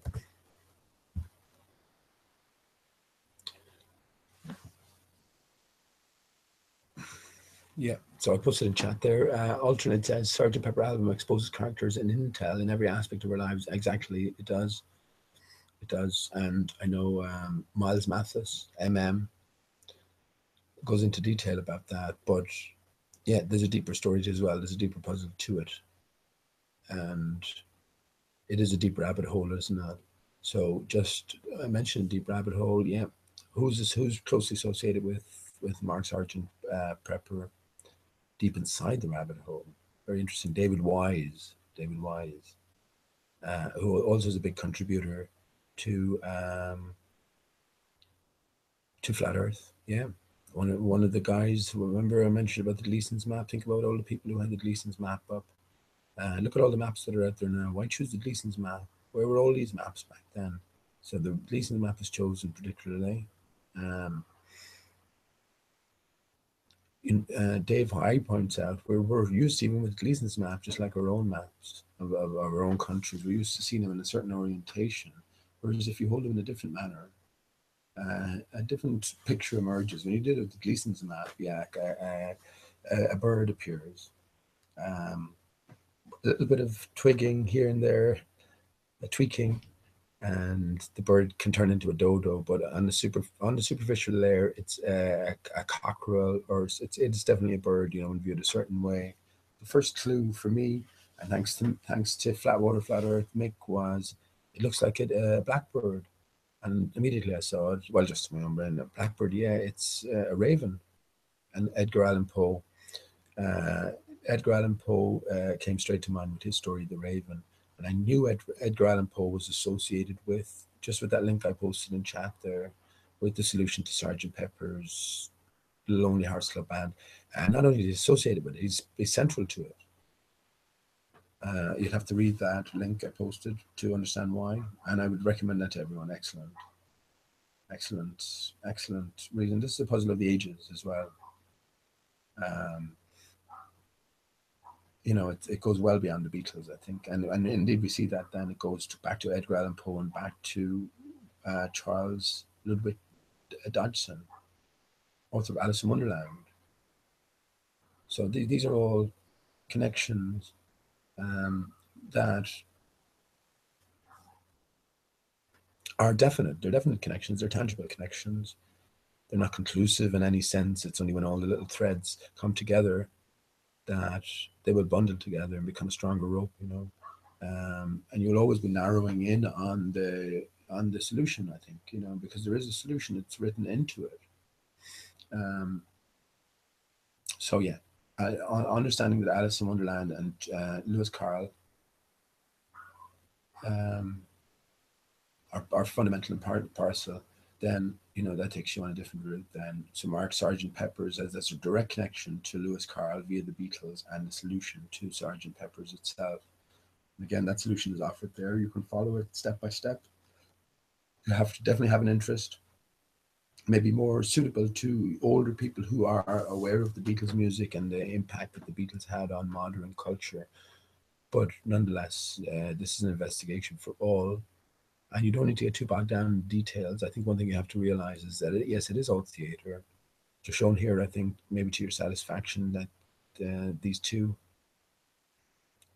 are one and the same. So once we realize it is theatre, then there's a different puzzle going on, and yeah, you find that connection then, the Alice in Wonderland connection, as an immediate connection. It's not a tangential connection. Um, so yeah, you followed that. Mark Sargent, you have Patricia Steer associated with Mark Sargent, who Miss Steer is her email. Miss Steer, Miss Steery. Be careful not to be missteered. I say this again. They're telling you, they're letting you know. So Martin Leedkey was a good. Martin is a great mind of information. Look at all the information Martin is putting out. It's too much for one man, almost, isn't it? Um, so again, we have to look at it in a different light. There's clues being given to us. And Leedkey, Martin Leedkey. Again, the names are not chosen randomly. There's you can make excuses for one or two, but when you put them all together in this coherent type of manner, then they're all pointing to the same place. So again, the rest of them point to Mark Sargent, and within Mark Sargent's clues, indeed, there's a superficial layer of reading them, but then there's a deeper layer, and that's one thing I will have to go over. It's just I did go through them once, so I'll definitely have to go over them again, just to look at the deeper layer, the proper meaning behind some of the clues. Again, some of his clues, Orlando Ferguson map, that's a big clue he's pointing to, with the 666 roulette wheel table. So I think that that's encoding the contour of the barrier, and I've already talked about that. So it's this sort of level of thinking that I think we need to be at. I definitely think there's a lot in this. You know what I mean? I'm not just saying it because I'm saying it. I'm saying that it's sort of a puzzle of the ages, I suppose, that's been unraveled, and this is what we've entered in when we discovered flat Earth. So yeah, that's the Alice in Wonderland. That's why I read Alice in Wonderland, and indeed I should read it again, because yeah, every word is encoded, and I suspect again, what Alice in Wonderland, written by the same people who wrote Shakespeare, written by the same people who wrote the Bible, all in the last 400 years. Hidden Hand, you know, it's clearly reference to the Hidden Hand, because when you go, so anyway, to expand on the Beatles, so when you go to the cover of Sgt. Pepper, Paul is the only, so you have two sets of Beatles, you have the real ones and the replacements, right? So I think the bigger story is here, we went from a proper reality into a fabricated reality, and we got to sort of follow the clues to find out the bigger picture. The only one with a hand over their head, and I'm taking on board what Alternate says. Yes, all of this stuff is there. All of the different connections are, and if you haven't read that thread, Alternate, you'll love it, man. You will love it, because again, this is a puzzle for all. So yeah, I posted it in the chat, and yeah, give it a going through, because you will, yeah, it'll blow your mind just how intricate it is. And again, it's not quite the puzzle. I definitely have to go over it myself again, but it's not quite the puzzle, because flat Earth wasn't taken into the reckoning here. It was very interesting. On the opening page, let me just read it again. And I've been pointing out beforehand, before I realized this, before I saw it, the importance of 42, and 42 not being the answer to life, the universe, and everything, but close enough to it. In gematria, you always take away the zero. So if you add the zero, you get 420. So I've been pointing out what I see as the significance of 420 in relation to the dodo and the year 2018. But when I read the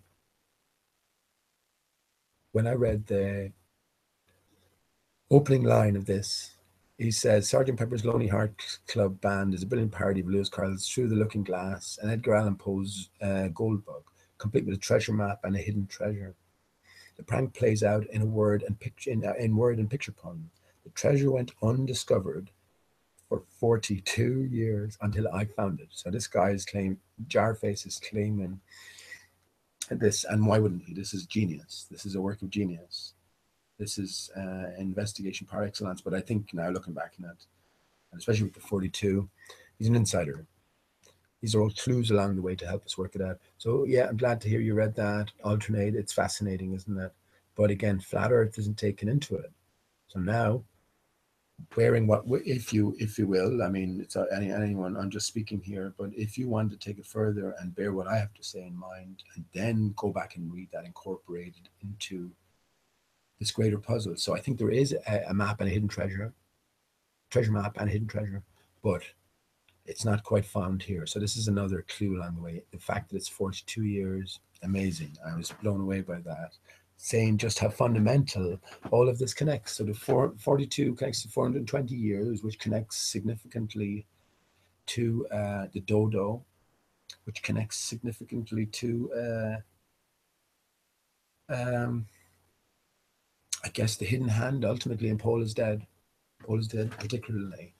But I don't know if you've seen I'll present it again at the end, because consider I'm talking through this. And I know I've said all this before, but I mean, this is what it's. I feel this is what it's all about these days. Anyway, it's just people repeating themselves, me included. You know, a few things we're sort of honing in on. It's up to the individual in terms of what they want to hone in on. I'm still on this investigation myself. I think there's only a few more things I need to hone in on, particularly regarding this puzzle. and particularly regarding this treasure map and hidden treasure. What is the hidden treasure ultimately? So, excuse me. Yeah, 42, amazing. I couldn't believe it when I read that. So yeah, alternate. If you bear in mind what I've been saying, and introduce the flat Earth into this whole riddle, then a lot more things will make sense. But yeah, all fingers point. Not all fingers point. Mark Sargent is the bullseye. Everything leads back to Mark Sargent. Even in terms of IPS, look at the following IPS has its very first introduction to the public via a council meeting. He gave the name Mark Sargent. So that's bringing attention to Mark, as they all do. Antonio, when he threw Patricia under the bus as being an agent, he came out immediately and said, "But I don't think Mark Sargent is an agent." So again, this is all theatre. Mark has been protected, and you're being encouraged to look into everything that Mark Sargent does or has done.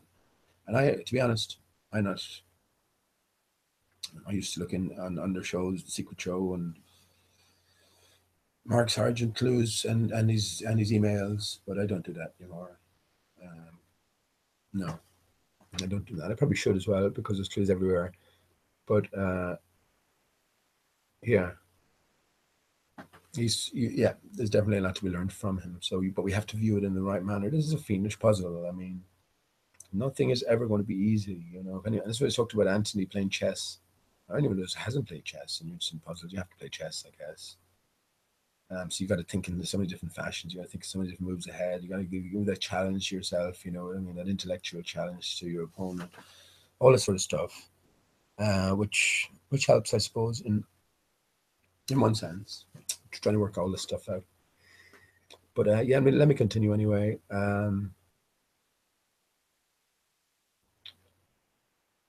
Yeah. So Lewis Carroll, yeah. Again, suspect Lewis Carroll, same hand, same hidden hand. But yeah, you get him. You look at the cover, say Sergeant Pepper's, and you see Paul is with the hand over his head, and of course, there's so much else going on in that work of genius, work of art. And this is where this thread comes into it. But yeah, it's incomplete, so it's not quite the solution. Here's where the dodo comes into it.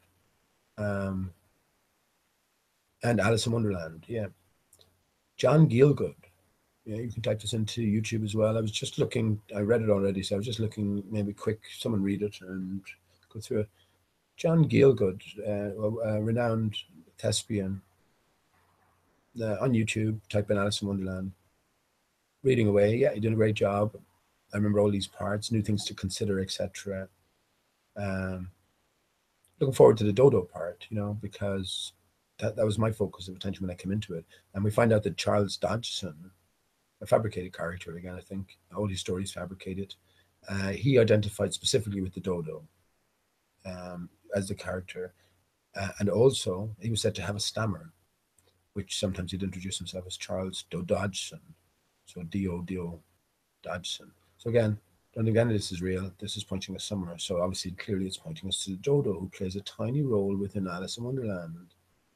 So now, then you get looking into the dodo and finding out, well, just how significant the dodo is in real terms, not only in terms of common parlance and just the different meanings associated with dodo, from Homer Simpson to a baby soother to childish words for poo, all of these things. So you see that there is significance there in that sense. But when you find out that Charles Ludwig Dodgson, with the stammer, the Dodgson, identified with the dodo in Alice in Wonderland, well, that's giving you an extra clue, isn't it? So when I heard John Gielgud reading it, looking forward to the dodo part, see if anything would jump out at me. A few things already did via reading it. But yeah, comes to the end of chapter 2. Lovely. And then he jumps straight on to chapter 4. He doesn't call it chapter 4, he just, goes straight onto it. No mention of chapter 3 whatsoever, no mention of the brief encounter that Alice, all of us had with, as is written in the book as well. I mean, if you type into dodo into Google, the most top search return is going to be in connection with Alice in Wonderland. So this guy, world famous thespian, produced effort, an audiobook, to be sure, sold, whatever, leaves out completely chapter 3. No mention of the dodo at all in John Gielgud's version of Alice in Wonderland. This is highly unusual, isn't it? Unless we're on the right track. So attention has been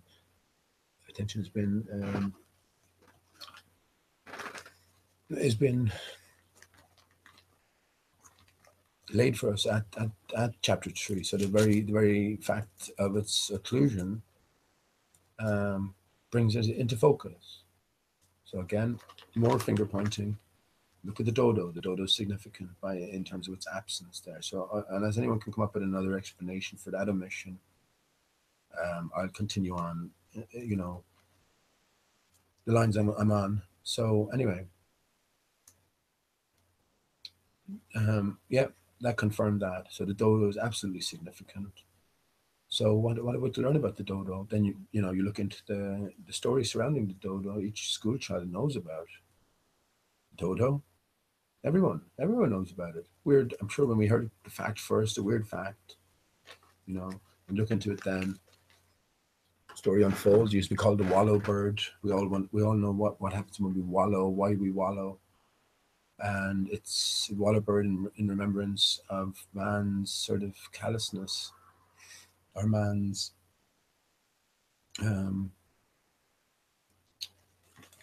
what was the word they used? Man's destructive nature. This brings me to think as well about those particular choice of words. What we went through, was it because of man? Were we responsible ourselves in some sort of a way? So anyway, yeah, that's all connected. You find it. The dodo was discovered in 1598. Very late, isn't it? When you think about it, Mauritius is right there in the Indian Ocean. The Indian Ocean isn't that big. It's big enough, but it's not that big. You have land points where you can sort of triangulate, and they should have been well traveled by that time. So yeah, once you realize there's more to the story, then you're looking at it with different eyes. But again, every school child introduced to the dodo, you know, it's I think it goes back to, because if you can imagine, every child, here's what I was just thinking. So you hear the dodo in school, you learn about the facts of the dodo. You might have heard it on television, or you might just heard it vaguely beforehand. But somewhere inside you goes straight back to childhood, and that soothing feeling that you associated with the word dodo when your parent or whatever said, "You want your dodo?" This is what I'm thinking is happening. So it's deep inside the subconscious. So yeah, when you come to consider that the dodo wasn't in fact a reality, they'll tell you there's no. There was some examples of the dodo skeleton and all this sort of stuff, but they lost everything, and now there's no living, or not no living, no complete and whole structure there. Now we have to go by his drawings, a little piece of the beak, a little piece of the head, a little piece of the foot, this sort of thing. So yeah, that's something to add there in the first place. You should be able to go over to, if the official story says it is true now, go over to Mauritius and find complete skeletons if they were completely predator free on the island. So yeah, anyway, to I've been through all of this before, but yeah. So therefore, when we look at it in that sense, that it's telling a different story, metaphorical, allegorical story, then we understand that each fact associated with the dodo is significant. And of course, we're told it was discovered in 1598 in Mauritius, alongside the giant turtles were also discovered on the island, or in and around the island. Now, we know the giant turtle association with the flat earth, and the elephants on the back, and flat earth on the back of the elephants. Um, yeah, okay. I was just thinking, elephants, ivory horns. There again, earth I think is deeply associated with crystalline base, and just like air is water, like water is everywhere in the air. But anyway, the turtle, the turtle represents, the turtle and the dodo go hand in hand with the flat earth and the turtle. You know, on its back. So that's the analogy there, and that's from the gate. So yeah, lots of different things like that. Again, I got loads of facts, information which connects to the dodo. There's lots of fingers pointed to the dodo as well, from Michael Jackson to Tom York. It's all over the place. It's a direct and a definitive connection. So exactly what is that connection? Well, then we continue on, don't we? What does the dodo actually represent? Well, I say it represents the face of the earth. And indeed, you can see the dodo on the Gleason's map.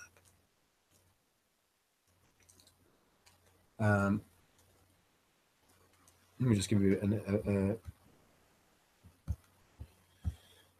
let me just give you a view of that, just to make it clear.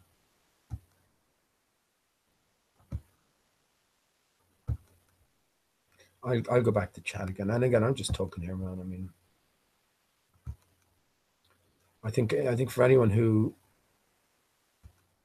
sees the validity in some of these lines of inquiry, then they might pick up the baton and take it further themselves. You know, this is a puzzle for all of us, I think.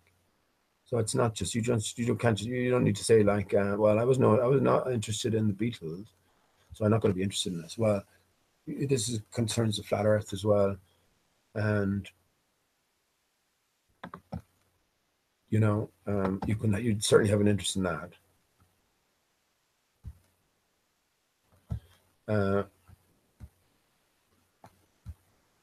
So all of these clues, they're all put out there for you, especially with Gleason's map. I'm just opening a few things just to give you a visual on some of the likenesses here.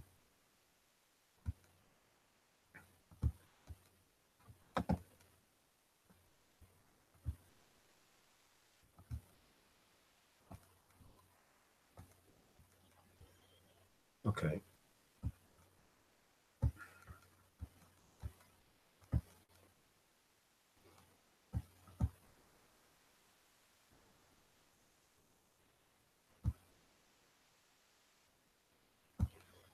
So there's just one map, you know, and so they're orientated as well. It's the same with the Gleason's map. They orientated in a certain direction. So you're sort of askew, you know, you're not used to looking at it in any other direction. That sort of orientation is fixed in your brain. I think so that map, I just colored it in. I have to stop sharing, I think, and just go back to, let's reshare.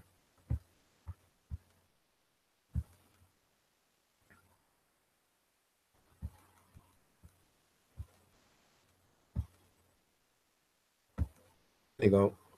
Just colored it in, so you can see automatically. Now there's more to the story than this, but just superficially you can see there's a good resemblance to the bird itself, the dodo itself. It's more than just coincidental. So I'll just bring up a picture of the dodo.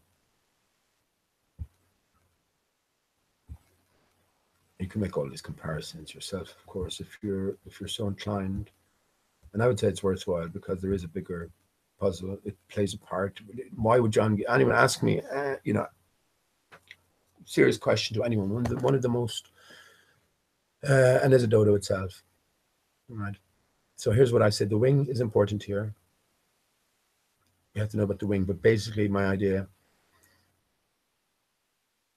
And again, Joe was on last night when it was mentioned to both of us. We at the same time we reckoned there was definitely something in it. Sort of it went ding ding that moment. My idea is that our idea is that, well, the dodo encodes the actual landmass fixed relationship on Earth. So if you can just throw your mind that way. South America up to the north of South America wraps around Mexico way. We have America here.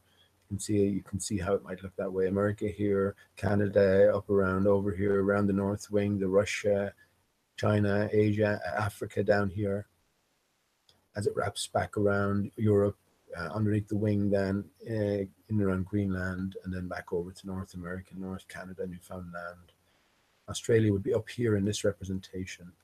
So I think the legs are not part of the representation. And indeed, you often find, or well, especially in the official representations of the dodo, you find a bird up here in a fixed spot, which for all the world, overlaying this map in our brains, that's where Australia would be found. So yeah, so that's the idea. So whether that's the correct interpretation of it, I don't know. But it would stand to reason, again, that you could do that. So, because think about it, there's a fixed size, a fixed interrelationship between the continents, and it will scale down. It's not going to be moving anytime soon, so it will scale down. So you could see at least a potential to encode that if it was a secret. Of course, the flat Earth was a secret, is a secret. Well, it's not a secret anymore. The dodo, the dodo is out of the bag.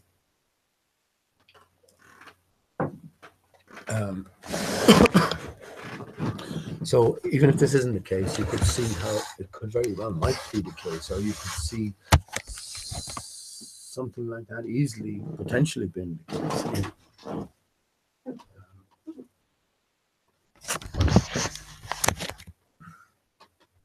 So yeah, when you look into it more and more, you see that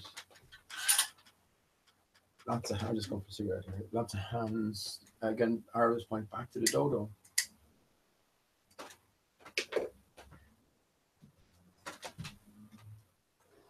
So you ask yourself, well, what is the actual significance? Is it just to point us to the Gleason's map or the Avine shape associated with the map, the French cockerel or something, and then you can drop the dodo and go on with your flat Earth investigation? Or is it more than that? Is it you arrive at flat Earth first and then you discover the dodo and then follow the links further to find the greater treasure? I think, yeah, I think that is the case. And this is where the Beatles come in then as well.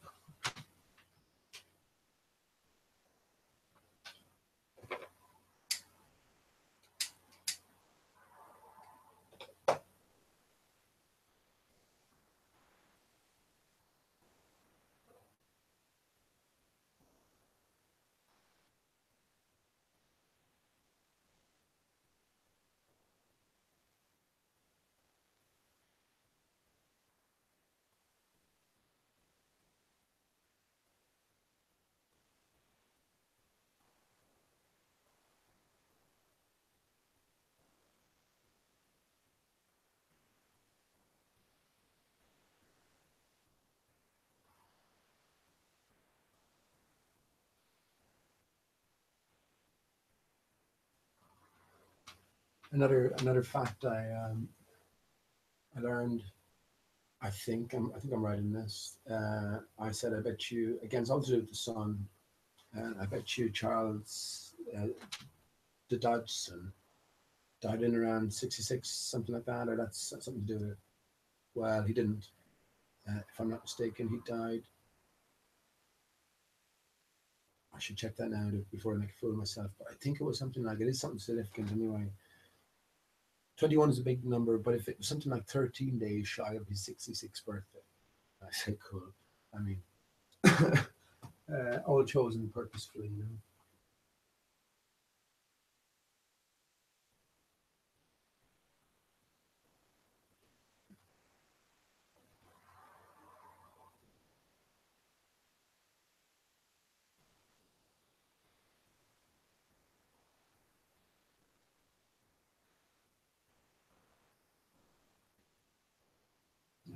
I'm just thinking as well. I mean, the dodo. It's used. Did I ever use the term dodo? It's a pretty bad term. It's a universal term in use, isn't it? It's a fool. You don't want to be called a dodo. You want to be the dunce with the hat, with the big D on it. Like, I'm just thinking with the dunce's cap, like you have a D, and if you turn the cap itself on the side, you have a big O, don't you? But I mean, yeah, no one wants to be called a dodo, so it's universal in meaning, really. And I was happy to hear the fact that it's the same in every language. The dodo means the same in every language. So why these words specifically? Because it's something common to all of us. We have a common sort of history, and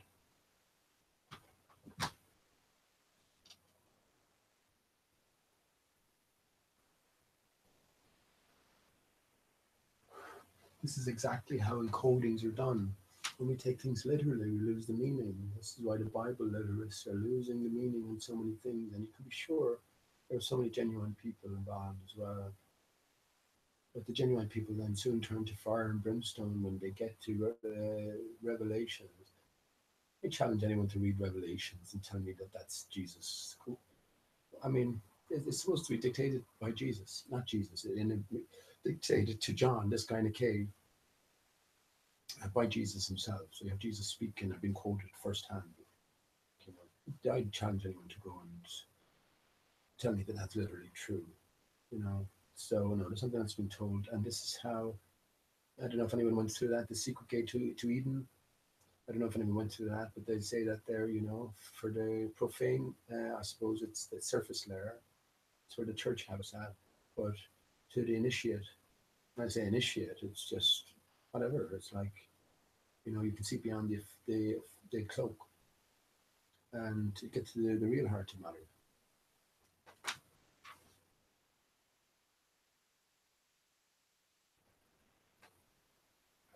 That's where the meaning of words comes into things, and that's where Shakespeare comes into things.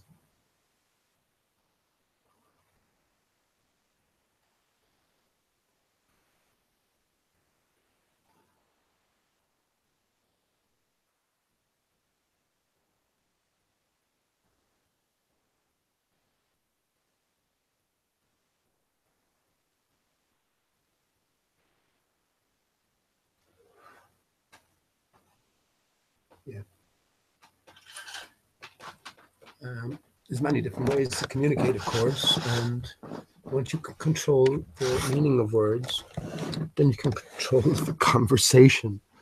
You know, this is where legality gets its strength in terms of confusion, in terms of one definition for one, another definition for another. So always make sure that in any official capacity, you get each and every word defined. First of all, establish what is your standing in the eyes of the other, right? Because you know you're a man. They know that they can only deal with you as a legal fiction. So you have to force them into being honest. When you do, I think, you know, it all collapses for them. The illusion is shattered. So yeah, so you can see, even if it's not true, even if all of this is a false lead, which I bet my life on that it isn't. This is exactly how it is done. This is how truth is passed down in this encoded manner. And yeah, there's more clues to come.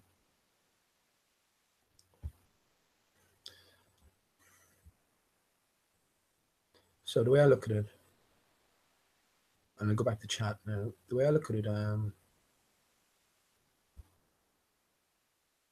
you can look at it a few different ways. I asked the question earlier on. If there's any answers inside in chat, I'd like to hear them. Sorry, I haven't been through the chat. I should sort of don't plan anything, just chatting away, you know. So I should definitely be interacting a little bit more.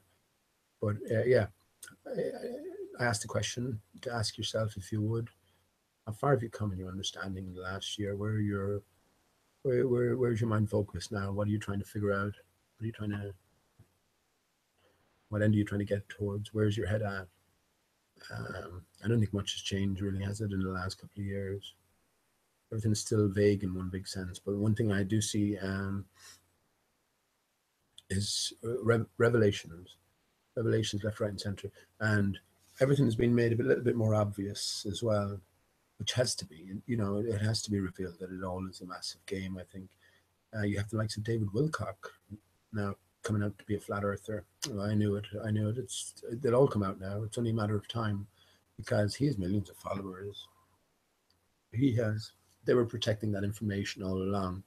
Anyone, I asked the question as well. Think about anyone who's helped you get to this path. Any of the main personalities in terms of conspiracy world. How many of them support flat Earth? And you'll find almost two ahead. Every single one of them are anti-flat Earth. I think it's a ridiculous notion. No one didn't touch it. There's your clue itself. They all know. They're not. they're not permitted to go near there. That's just the role to take. Then they're privy to the secret, but that's not that's not the area that they are allowed to go near. That's for someone else to deal with. So again, it's the individual that has to deal with it ultimately. And yeah, that's the question I'm asking now. You as an individual, where have you come in flat Earth? How far have you advanced in the last year, especially? That's why I stopped listening to Mark Sargent. They're not even, but Blowbuster is pretty much the same. All the same questions are still up in the air, really. The basic one: what is the sun? What is the moon? Where's the curvature? Prove it. Don't prove it. Where's etc. Where's the movement?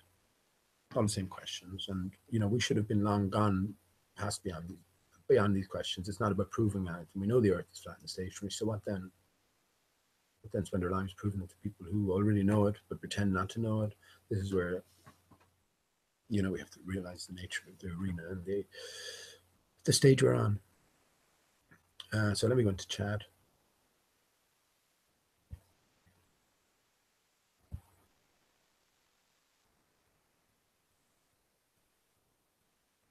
Right, I'm getting to that. Okay. Alternate, I'm getting to that, man.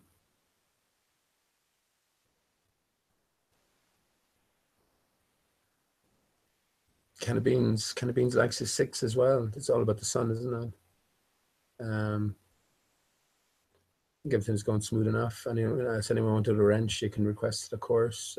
My idea is just keep its use to pretty much a minimum, unless it gets pretty insulting and known actors are involved. So yeah, let me move on with that then. Yeah, well, so okay. Well, since you're showing a little bit of an interest there, alternating, you might have heard this before. Let me move it on a bit. So yeah, the dodo. So then we come to Alice in Wonderland. There's so much more I could say as well, but I don't want to. I just want to give you an overview as well, something to think about if you're not with me, because it's there. So what's his name? John Gielgud completely left out chapter 3, pointing you to that. Charles the Dodgson identified with the character of the dodo, even though the dodo plays a minimal role in Alice in Wonderland. So again, all arrows are pointing us to the dodo, all these different connections. Then the dodo for me again represents the face of the earth following the inundation, disc covering. The disc was covered with water, and the dodo was to encode that, if not literally, figuratively at least anyway. And yeah, so here we go, alternate. We look at the picture of the dodo as presented in Alice in Wonderland. Teddy Carl said to me, right, in chat, he said, he said the dodo, just as the dodo has a cane here, walking stick, and the cane represents the axis mundi, it represents the backbone, the spine.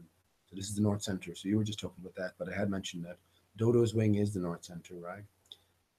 X marks the spot. I talked about X marks the spot on the dodo map. The dodo wears a checkerboard dress. In other words, Cartesian coordinate system is appropriate for a flat and stationary plane, which is what the dodo is said to represent, in my view. The X marks the spot, the center of the chessboard, goes over the wing, and east is east and west is west. And every twain shall meet. Right to left on chessboard is east to west, up to down is north to south, etc. So this is how it works. Our compass is sort of peripheral, really. It just points you to that fixed 0, spot, that origin point. So anyway, getting back to this. Oh, you're going to love this. If you haven't heard it, then alternate. Yeah, so Teddy Carl said the backbone or the cane, just look at the Gleason's map, and the dodo also has a cane there. Well, yes, it does when you look at the Gleason's map. And let me just get it up quickly.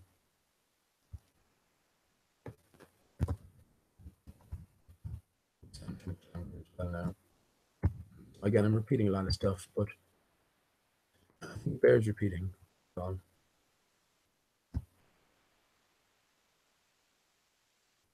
Yeah, I can see it here, look. I don't need to zoom in there. We're just, yeah, you know. So it's the torn off piece. It's a torn off piece that we're all familiar with, of the measuring rule, or whatever you want to call that. Here we go. Better picture here.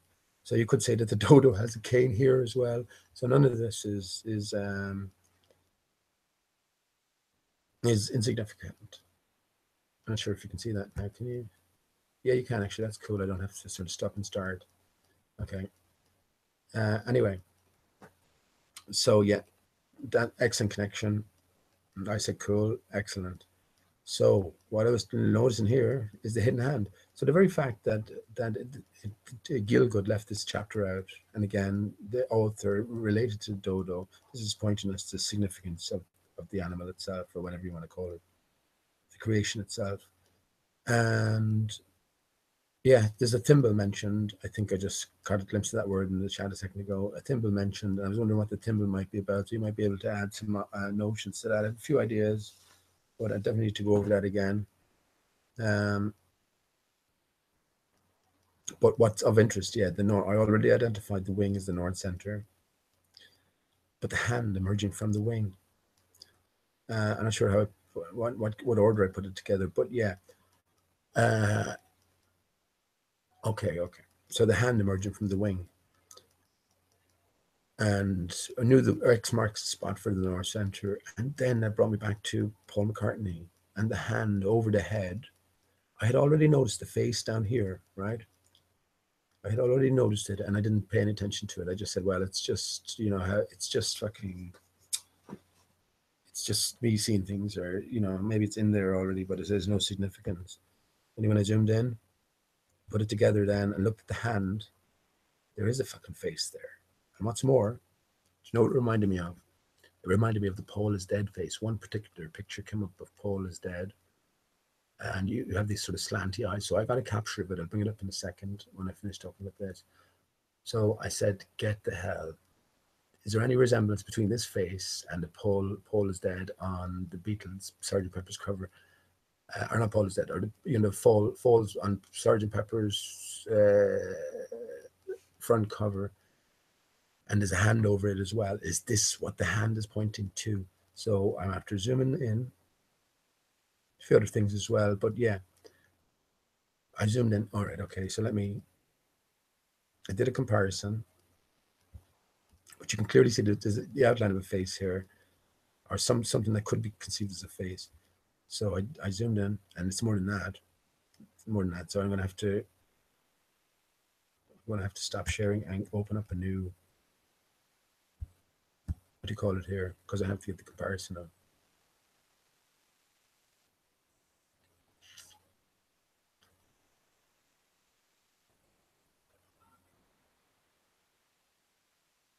Where is it? Sorry, I'm just looking for. Oh, I have it. You're gonna love this, alternate. So I ring the face here. Hand. I pointed out there's a hand here and there's a face. And I also, this was the picture I was thinking of. It's just on the back cover of one of the albums or somewhere or other. And this is, when I looked at this, what I actually see is a mixture of these two, both of these. But the most important aspect is mustache. I remember the mustache caused a big hullabaloo in Paul is Dead investigation because these were fake mustaches, and you know, and that came to light, and it was a little bit of a controversy. You know, were these fake mustaches? What's going on here? So yeah, when you look at this, you have the hand here, and then you have this face. If I just zoom in for you, sort of squint your eyes and you'll see it. But look at the mustache. You can't say that that is not a handlebar mustache. If I just point out the nose here, so there's the eye.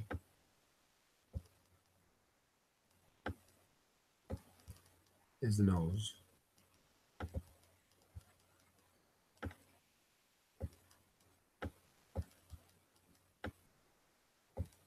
But the most important thing, I'm going to do it in green.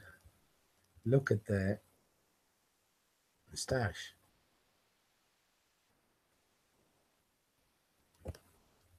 So I'm going to take that away now so you get a better view. But that's the moustache, especially. Look.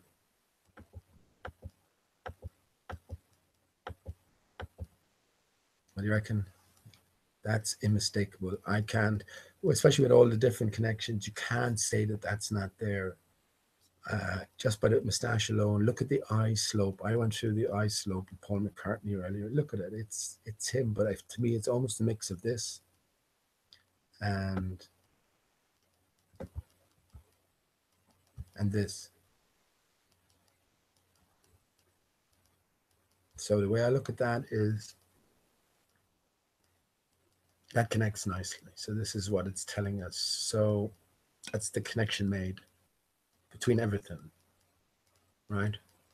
It's a pretty big connection when we think about what the dodo is said to represent itself. First of all, flat Earth in the first place, right? So that's basic information.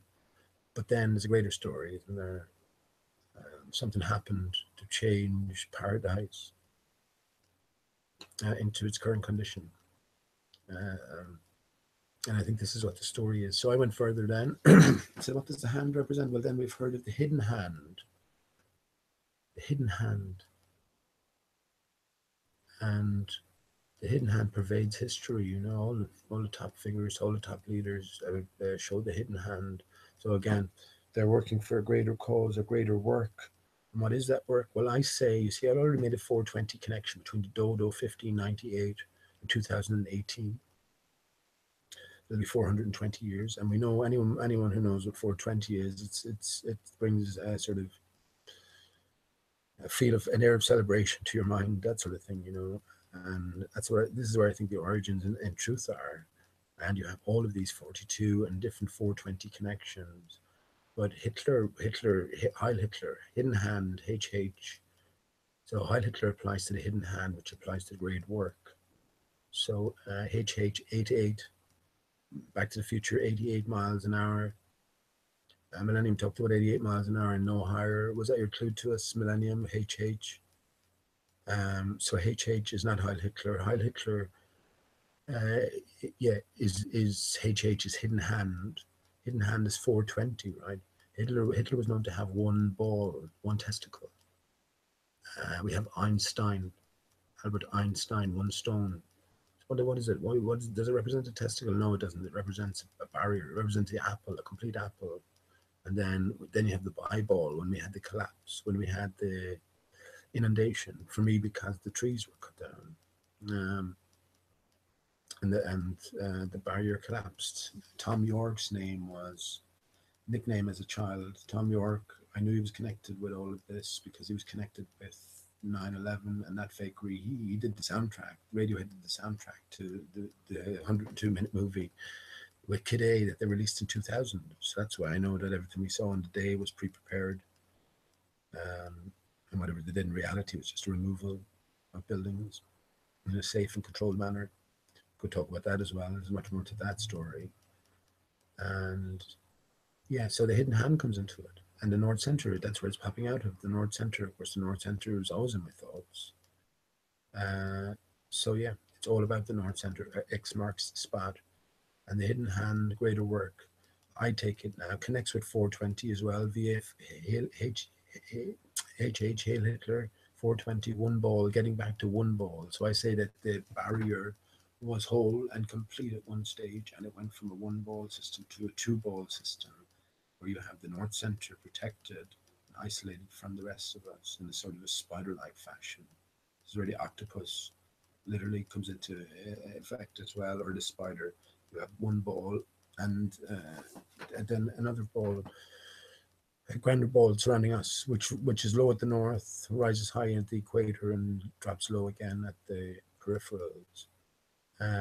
So the hidden hand, is it all about rebuilding, reconstructing? Is that the grander plan? And it was always planned to be unveiled, and the truth about our existence, the truth about our history unveiled in time. That's the way I see it. That's a look. that's a. You can't deny that, can you? Can you deny that that's Paul? Paul is dead here. I don't think so, man. Now, how would you make these connections otherwise? I'm trying to think. You know, if you weren't a flat earther, none of this would make any sense in the first things, right? So you got to be a flat earther. Then you'd have to know about the Beatles, Paul is dead, to make this connection, right? So you have to make so many different connections along the way, and for it all to sort of tie in and make sense. But I mean, when you know, when I do put it in this way, I might put it in the best manner, the most coherent manner, but you can see that it ties in. There's definitely a connection there. If I'm not making the exact correct connections, there is correct connections to be made in my own brain. Yeah, let me get up another picture. So the hidden hand, I typed in the hidden hand, and someone gave me this link. So I just want to show you one picture as well, just to see that I was expecting to see stuff associated with giant trees, the destruction of giant trees, which is why the sun came about, and maybe the reconstruction of giant trees, something like that, in the North Center, or that sort of stuff, and Heart Center. And there's a few very interesting ones that I came across, and the only two, one especially, I said, doesn't that sum it all up, man?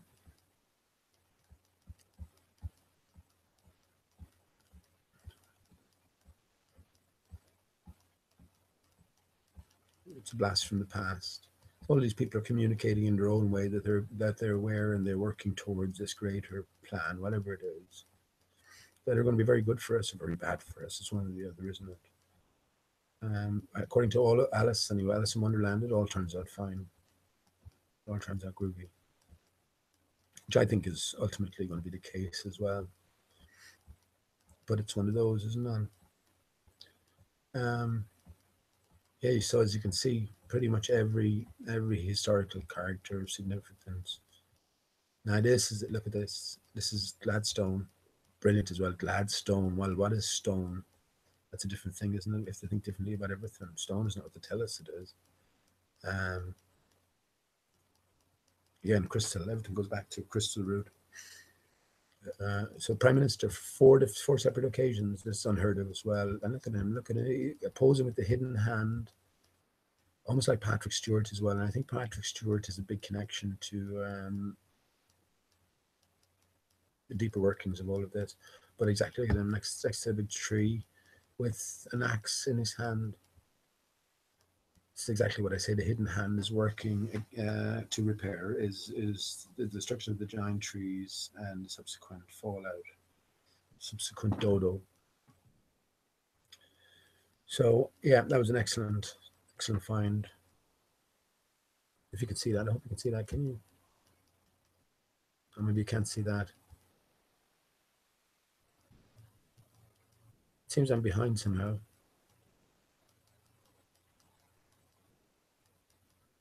Did you not see that? No? Oh, shit. Did you see any of that? Did you not see? Oh, gosh.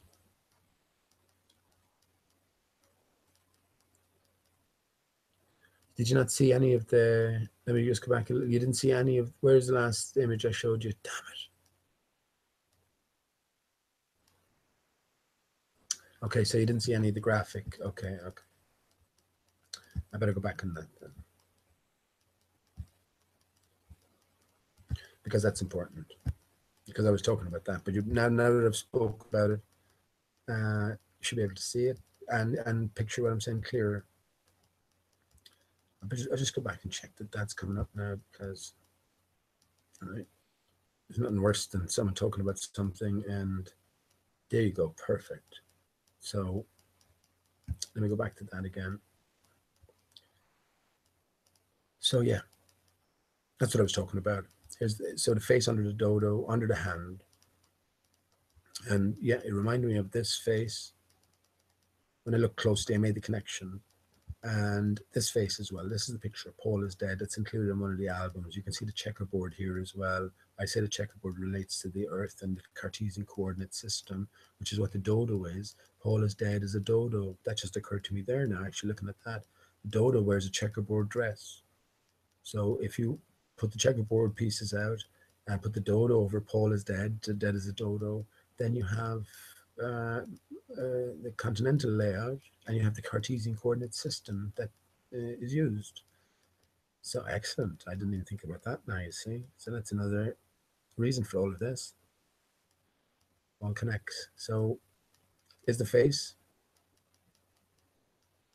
Is Sergeant Pepper's, anyone can go and look at that. Again, I was talking about the mustachios, and the controversy surrounding whether they're fake mustaches or not. Well, they were letting you know that they were fake mustaches. So this mustache is important. Look out for the mustache. But then you have the dodo, as depicted in Lewis Carroll, Alice in Wonderland. Squint your eyes. Squint your eyes. Just draw it in for you. I drew it in. Look, everything's clear. This is the mustache.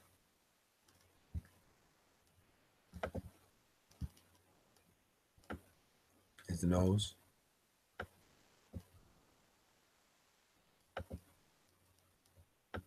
Here's the eyes. And look at even the slope of the eyes. Right? Let me just erase that. Can't deny that that's a face, but you certainly can't deny. Well, you can do what you want. Even cheekbone here, look. Face, but the mustachio connection there, the handlebar mustache underneath the hand.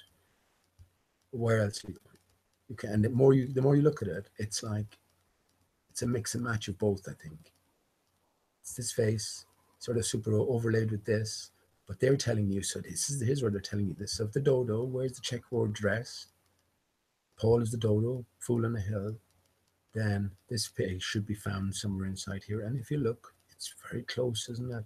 Here's the hand as well. So it's very close, but you can, the mustachio you can make out, and it is the same face. There is a direct connection there. And yeah, so onwards we go, I think. That's the idea. So what's next? Then that's where the hidden hand comes in. That giant tree, that ties in with what else I've been saying, that, you know, there was a period of, or a point of destruction. And that's where the dodo comes in, 1598. So is that when everything began? Is that when our fabricated history began to be written from? When rebuilding began, regathering? Well, you find out that Shakespeare, in and around that time as well, in the Bible, the King James Bible, 1611, I maintain that the same people who wrote Shakespeare wrote the Bible. You know, everything before 1598 involved a completely different realm, completely different reality, a really different history. And I think that history is probably told as well in myth and legend, you know, but it's completely separate from our reality, our fabricated reality. Not even about the pyramids, you know, the pyramids being built in 1850, that's fine by me. Napoleon is shown with the hidden hand. He based in Egypt, or had did a lot of work in Egypt. There isn't much known about what exactly he did. So again, yeah, her history has been completely fabricated. And Alice in Wonderland, yeah, I said the same. I said to myself, the same people who wrote Alice in Wonderland wrote the Bible, wrote Shakespeare, and the same hidden hand. And it turns out, just a fact, that outside of the Bible and Shakespeare, the works of Alice in Wonderland, the works of Lewis Carroll, especially Alice in Wonderland, are the third most best known worldwide.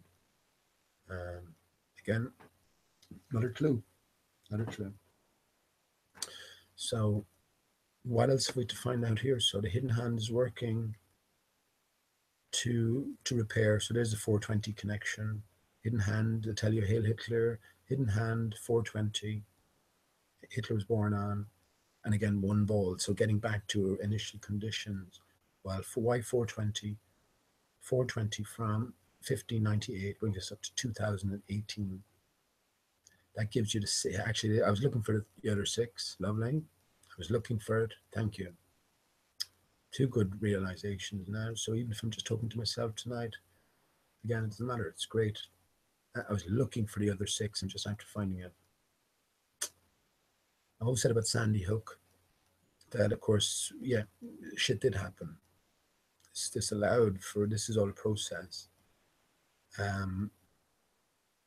It allowed for the awakening of so many, and purposefully done as well. People ask how these actors get away with this. How did they do this? Fool so many millions. Well, there's a grander game going on. This is about the individual waking up to truth.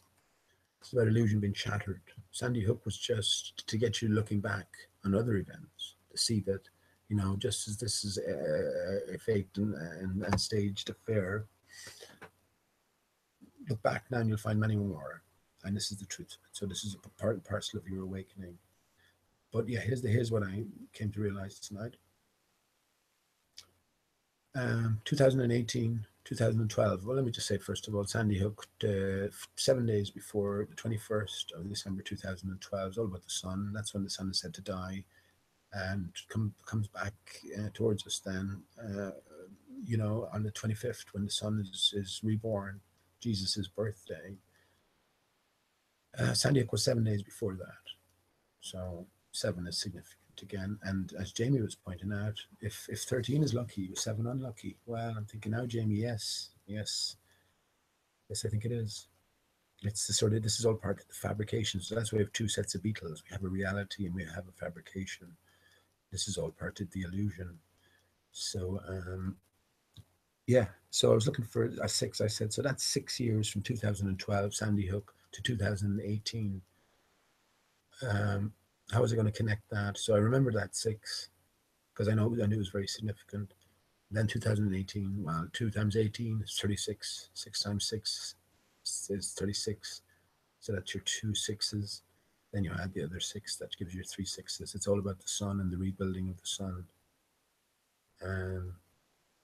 That's what it's all about. It's all about the 13, and the 13 being the cause of the 12.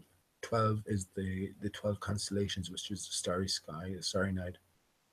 And again, if you switched off the sun at the north center, the 3, the lightsaber at the north center, switch that off, all the stars would go out because they're all artifacts of that central projection system in the first place. So yeah, that's the connection.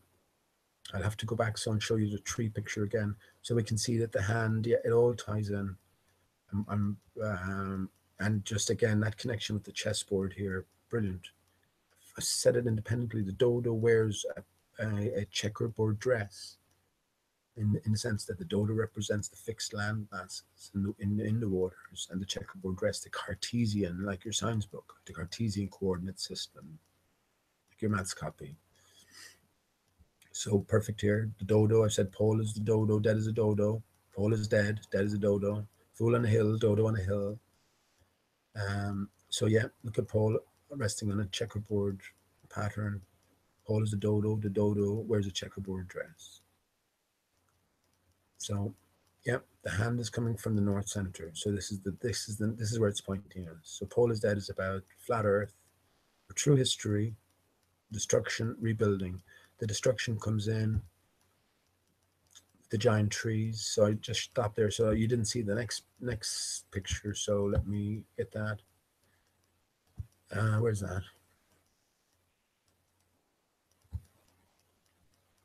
Yeah. So if you didn't see this, you'll like this as well. So again, it's all about the hidden hand and 420. That's why in the descriptions they always put ever nearer, because the date is set. The date has always been set. Ever nearer 420. Je suis dodo.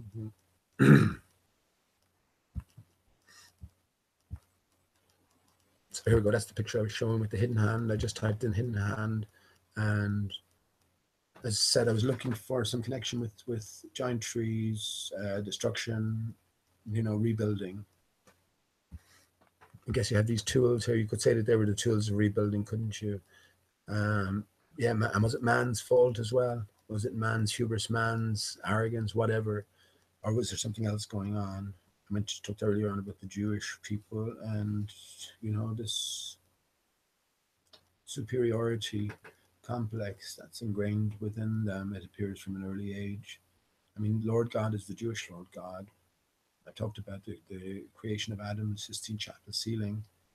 The first layer of encoding is the brain, the human brain, is often superimposed over Lord God and His truth. And we're led to think then that like God is a creation of the mind of man. Man created God instead of vice versa. No, well, I don't see it that way now, and there's evidence to support it as well. that if you do a cross section of a reptilian or a reptile skull, a snake skull, you see so many points of alignment that yeah, to me it's the real meaning behind it. And the outstretched hand is the outstretched fang, which Adam, our man, has not quite touched yet, and Adam itself is a division of our true selves. So again, all of this ties in. Could it be man? Could it be mankind responsible for our own destruction? Who knows? Or who knows what the real story is? But that's what this tells us as well. This is a famous man, four-time British Prime Minister. It's unheard of. So, yeah, Gladstone, and as well Gladstone. Stone, the detritus of the ancient giant trees. Well, I believe so. I believe so. All the deserts as well as sand is. It's the sawdust of the crystalline trees. So the hidden hand, yeah. Is it about reconstruction or is it about further destruction? This is the bigger question, isn't it? The North Center will set us free, though. I think we're free to go there. But you have to know who you are, and we have to know certain things, you know. I think we're free to go there. There is no Arctic treaty like there is an Antarctic treaty. I'm led to understand as well. So I don't think there's anything stopping you from going home. The only problem is, where would you go? Where would you aim for? That's where I think that's one of the last pieces I have to just try and find out, because I think that is the ultimate prize. Like, I mean, if there was paradise and there was a specific point of entry, well, you'd want to know it, wouldn't you? Otherwise, where would you aim for? So yeah, I think that is ultimately the key. And obviously, you can see that without knowing one or two aspects of this possible greater puzzle, you wouldn't understand. You wouldn't be able to make the connections. You know. So I'm just saying these are all possible connections. There seems to be a coherency there and a consistency, and you know, I've talked about as well the sun being a broken tree. It's emanating as normal. It's just the distribution system is gone. It's like a lightsaber, you know. So when we look at the face of the moon, we're looking at the actual face of the sun. You turn off the light on the lightsaber, and there's a little template on top, and then you shine on the energies. That template, like a Batman light, is what we're seeing almost. Um, so yeah, we can't see it in the sun because it's too intense, and I think the sun is intensified as well. Whether that's a good sign or a bad sign, I think it's a good sign. I think we're getting back to something. Time's gone. Back to the future, if you will. And so again, we have to redefine what normal is, redefine what real is. And yeah, my question is, yeah, so the sun, yeah, when you find out that the magnetic declination changes daily, well, that makes sense to me then as well. The sun is on an island, floating island on the north, in the north center, and that's where the Masonic key comes into it. The square represents the dodo checkerboard pattern. For the flat Earth, the spherical or the compass represents the spherical coordinate system for the track of the sky, if you will, and the G then represents the sun. All there is, and how it's three different movements. 666. Look at the capital G; it looks like a 6, but the G itself is composed of three different movements: a sweeping movement, a vertical movement, and a horizontal movement. So think of all tides surge from the north. So that means that you have twice a day trillions of tons of water going somewhere and coming from somewhere. So anything caught in that swirling motion, that's exactly what it experienced. It experienced a swirling motion, a drop, both vertically and horizontally. So yeah, that's the way I see it. And I take the positive note. I think it's all about the reconstruction. We're again back to ourselves. Jesus represents us as well, the idealized form that's attainable within. We can attain it now, or we can attain it afterwards, I suppose. Maybe, who knows? The only question is, yeah, where do we aim? Where do you possibly aim for? And I think I have an idea about how to go about that as well. Intimately connected with the author of Alice in Wonderland, and maybe the author of Shakespeare, William Shakespeare himself. So, yeah, that's about it. made those points clear, I think, and I think you can see there's connections there to be made. So I'll go into chat just to see, and then I'll head off just to see if there's any feedback on that or any impressions or thoughts.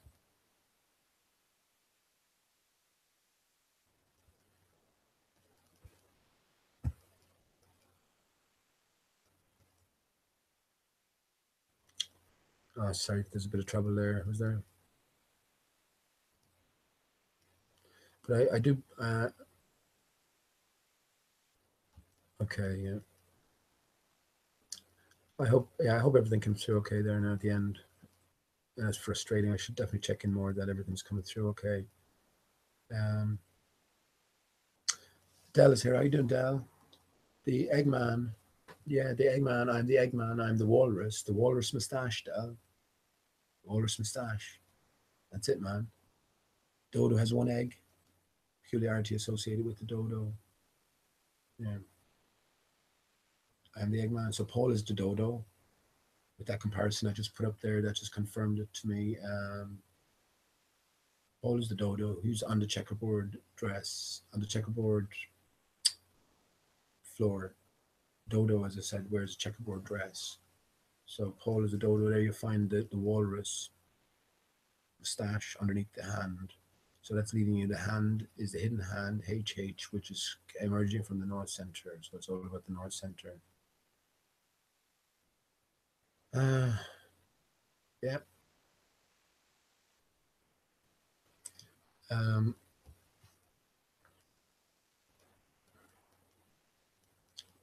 Yeah, again, it's just to reiterate some stuff and hopefully to get people thinking. I mean, everyone's input is welcome here because it applies to us all. But I think you can see that there's definitely some validity to it.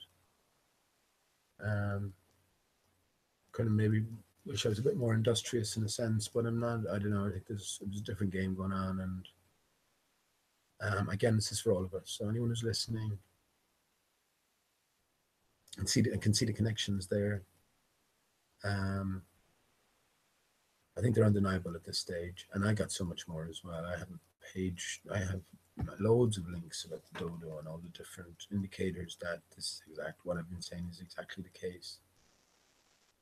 And yeah, so for me, if you know, let's just say you know that the North Center is there waiting for you. Again, I have reason to believe that it's open since 2011. A strange article came out talking about the North Center being opened for airline routes now, and they talked about, again, it was a bit peculiar, they talked about getting to Australia from England, for instance, and it was exactly the same distance. It was longer. I think they made it even longer to go over the North Century. So, why would you want to do that? But yeah, that's to point out an anomaly there and let you know that you might be needing to look a little bit deeper.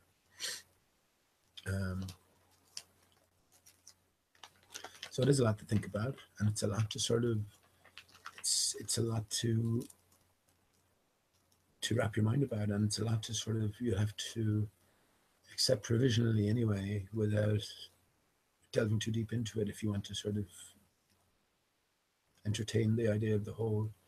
But each and every particular area is there to be looked into. I provided links as well, and yeah, it concerns us all. So again, I think that the place, our destination, is encoded somewhere. So maybe some place in Greenland, anagram of some one of the towns there already. Already with the UK, you have, again, I think it's great. I think it is Greenland. I remember just seeing recently a visual of the dodo, and it was very interesting. Stephen Fry was narrating it, but the dodo kind of left just to show the picture of the map of the Earth. The dodo was traveling around the Earth again, just telling you that there's this connection there. But it went as far north as Greenland and stopped there, and then came down. So maybe this town in Greenland, yeah. Again, the capital is New UK, N-U-U-K, New UK, Newark, New UK. So again, is that our connection to Charles Dodgson and Alice in Wonderland? Maybe. So I'm suspecting that the X marks the spot, or the place to aim for is maybe a town or something like that, or a spot there that's an anagram of some pertinent fact. So, yeah, Alice. How you doing? It was 20 years ago today. Sergeant Pepper thought the man to play Aleister Crowley's death was 20 years. Yeah, I mean, who was Aleister Crowley as well? These are all different stories. I don't say get sucked in by the initial story, because there's always a deeper layer, and you can be sure he has his hidden hand symbology up somewhere as well, while playing a grander role.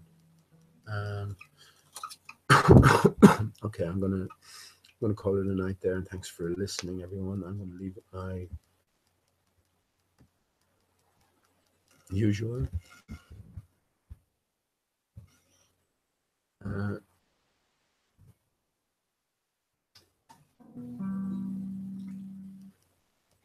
and again, oh yeah, maybe just before I go, anyone's listening to start, just to put you out of your misery. Well, Ballad of a Thin Man. You know, thin man. You walk into the room with your pencil in your hand, your thin man in your hand. Yeah, homosexuality. It's sort of like a frenzied homosexuality. And again, when you associate that with Hollywood, you can see it, but it's blatant all the way down, even down to the last verse. You can see it's. There ought to be a law against you coming around. You should be made to wear earphones. You walk into the room like a camel, and then you frown. Camel were associated with homosexual sort of advertisements back then. But yeah, now look at the lyrics again. Or listen next time you listen to it 444. You'll see it's all over the place. It's every verse, every word is just about homosexual encounters. From the sword swallower comes up to you, and then he kneels. Thank you for your throat. Here's your throat back. Thank you for the loan. The one-eyed midget shouting the word now. You know, our penises sometimes do shout pretty loudly, don't they? But look, you got to hang out to your fluid. I think no matter how hard you get, it gets. But yeah, everything connects. So yeah, thank you again for tuning in, and I hope you can go away with some things to think about. We're honing in on it, and again, I think all this truth is well known to many, and it's all coming out for all anyway. So yeah, I'll sing this softly and say it to you. Oh, of all the money that I spent, I've spent it in good company, and all the harm that I did, unless it was to none but me, and all I've done for want of wit, to memory now I can't recall. So fill to me the parting glass. Good night, and joy be with you all. If I had money enough to spend, and leisure to sit a while, there is a fair maid in town that sorely has my heart beguiled. Her rosy cheeks, her ruby lips, I own she has my heart and soul. So fill to me the parting glass. Good night, and joy be with you all. Oh, all the comrades that e'er I had, they're sorry for my going away.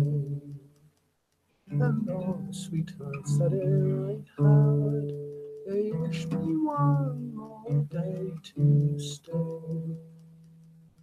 But since it falls unto my lot that I should rise and you should not, I'll gently rise and I'll softly call.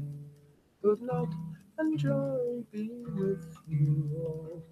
I'll gently rise and I'll softly call. Good night and joy be with you all. Thank you, friends. You're well. I love you, Steve. Good night.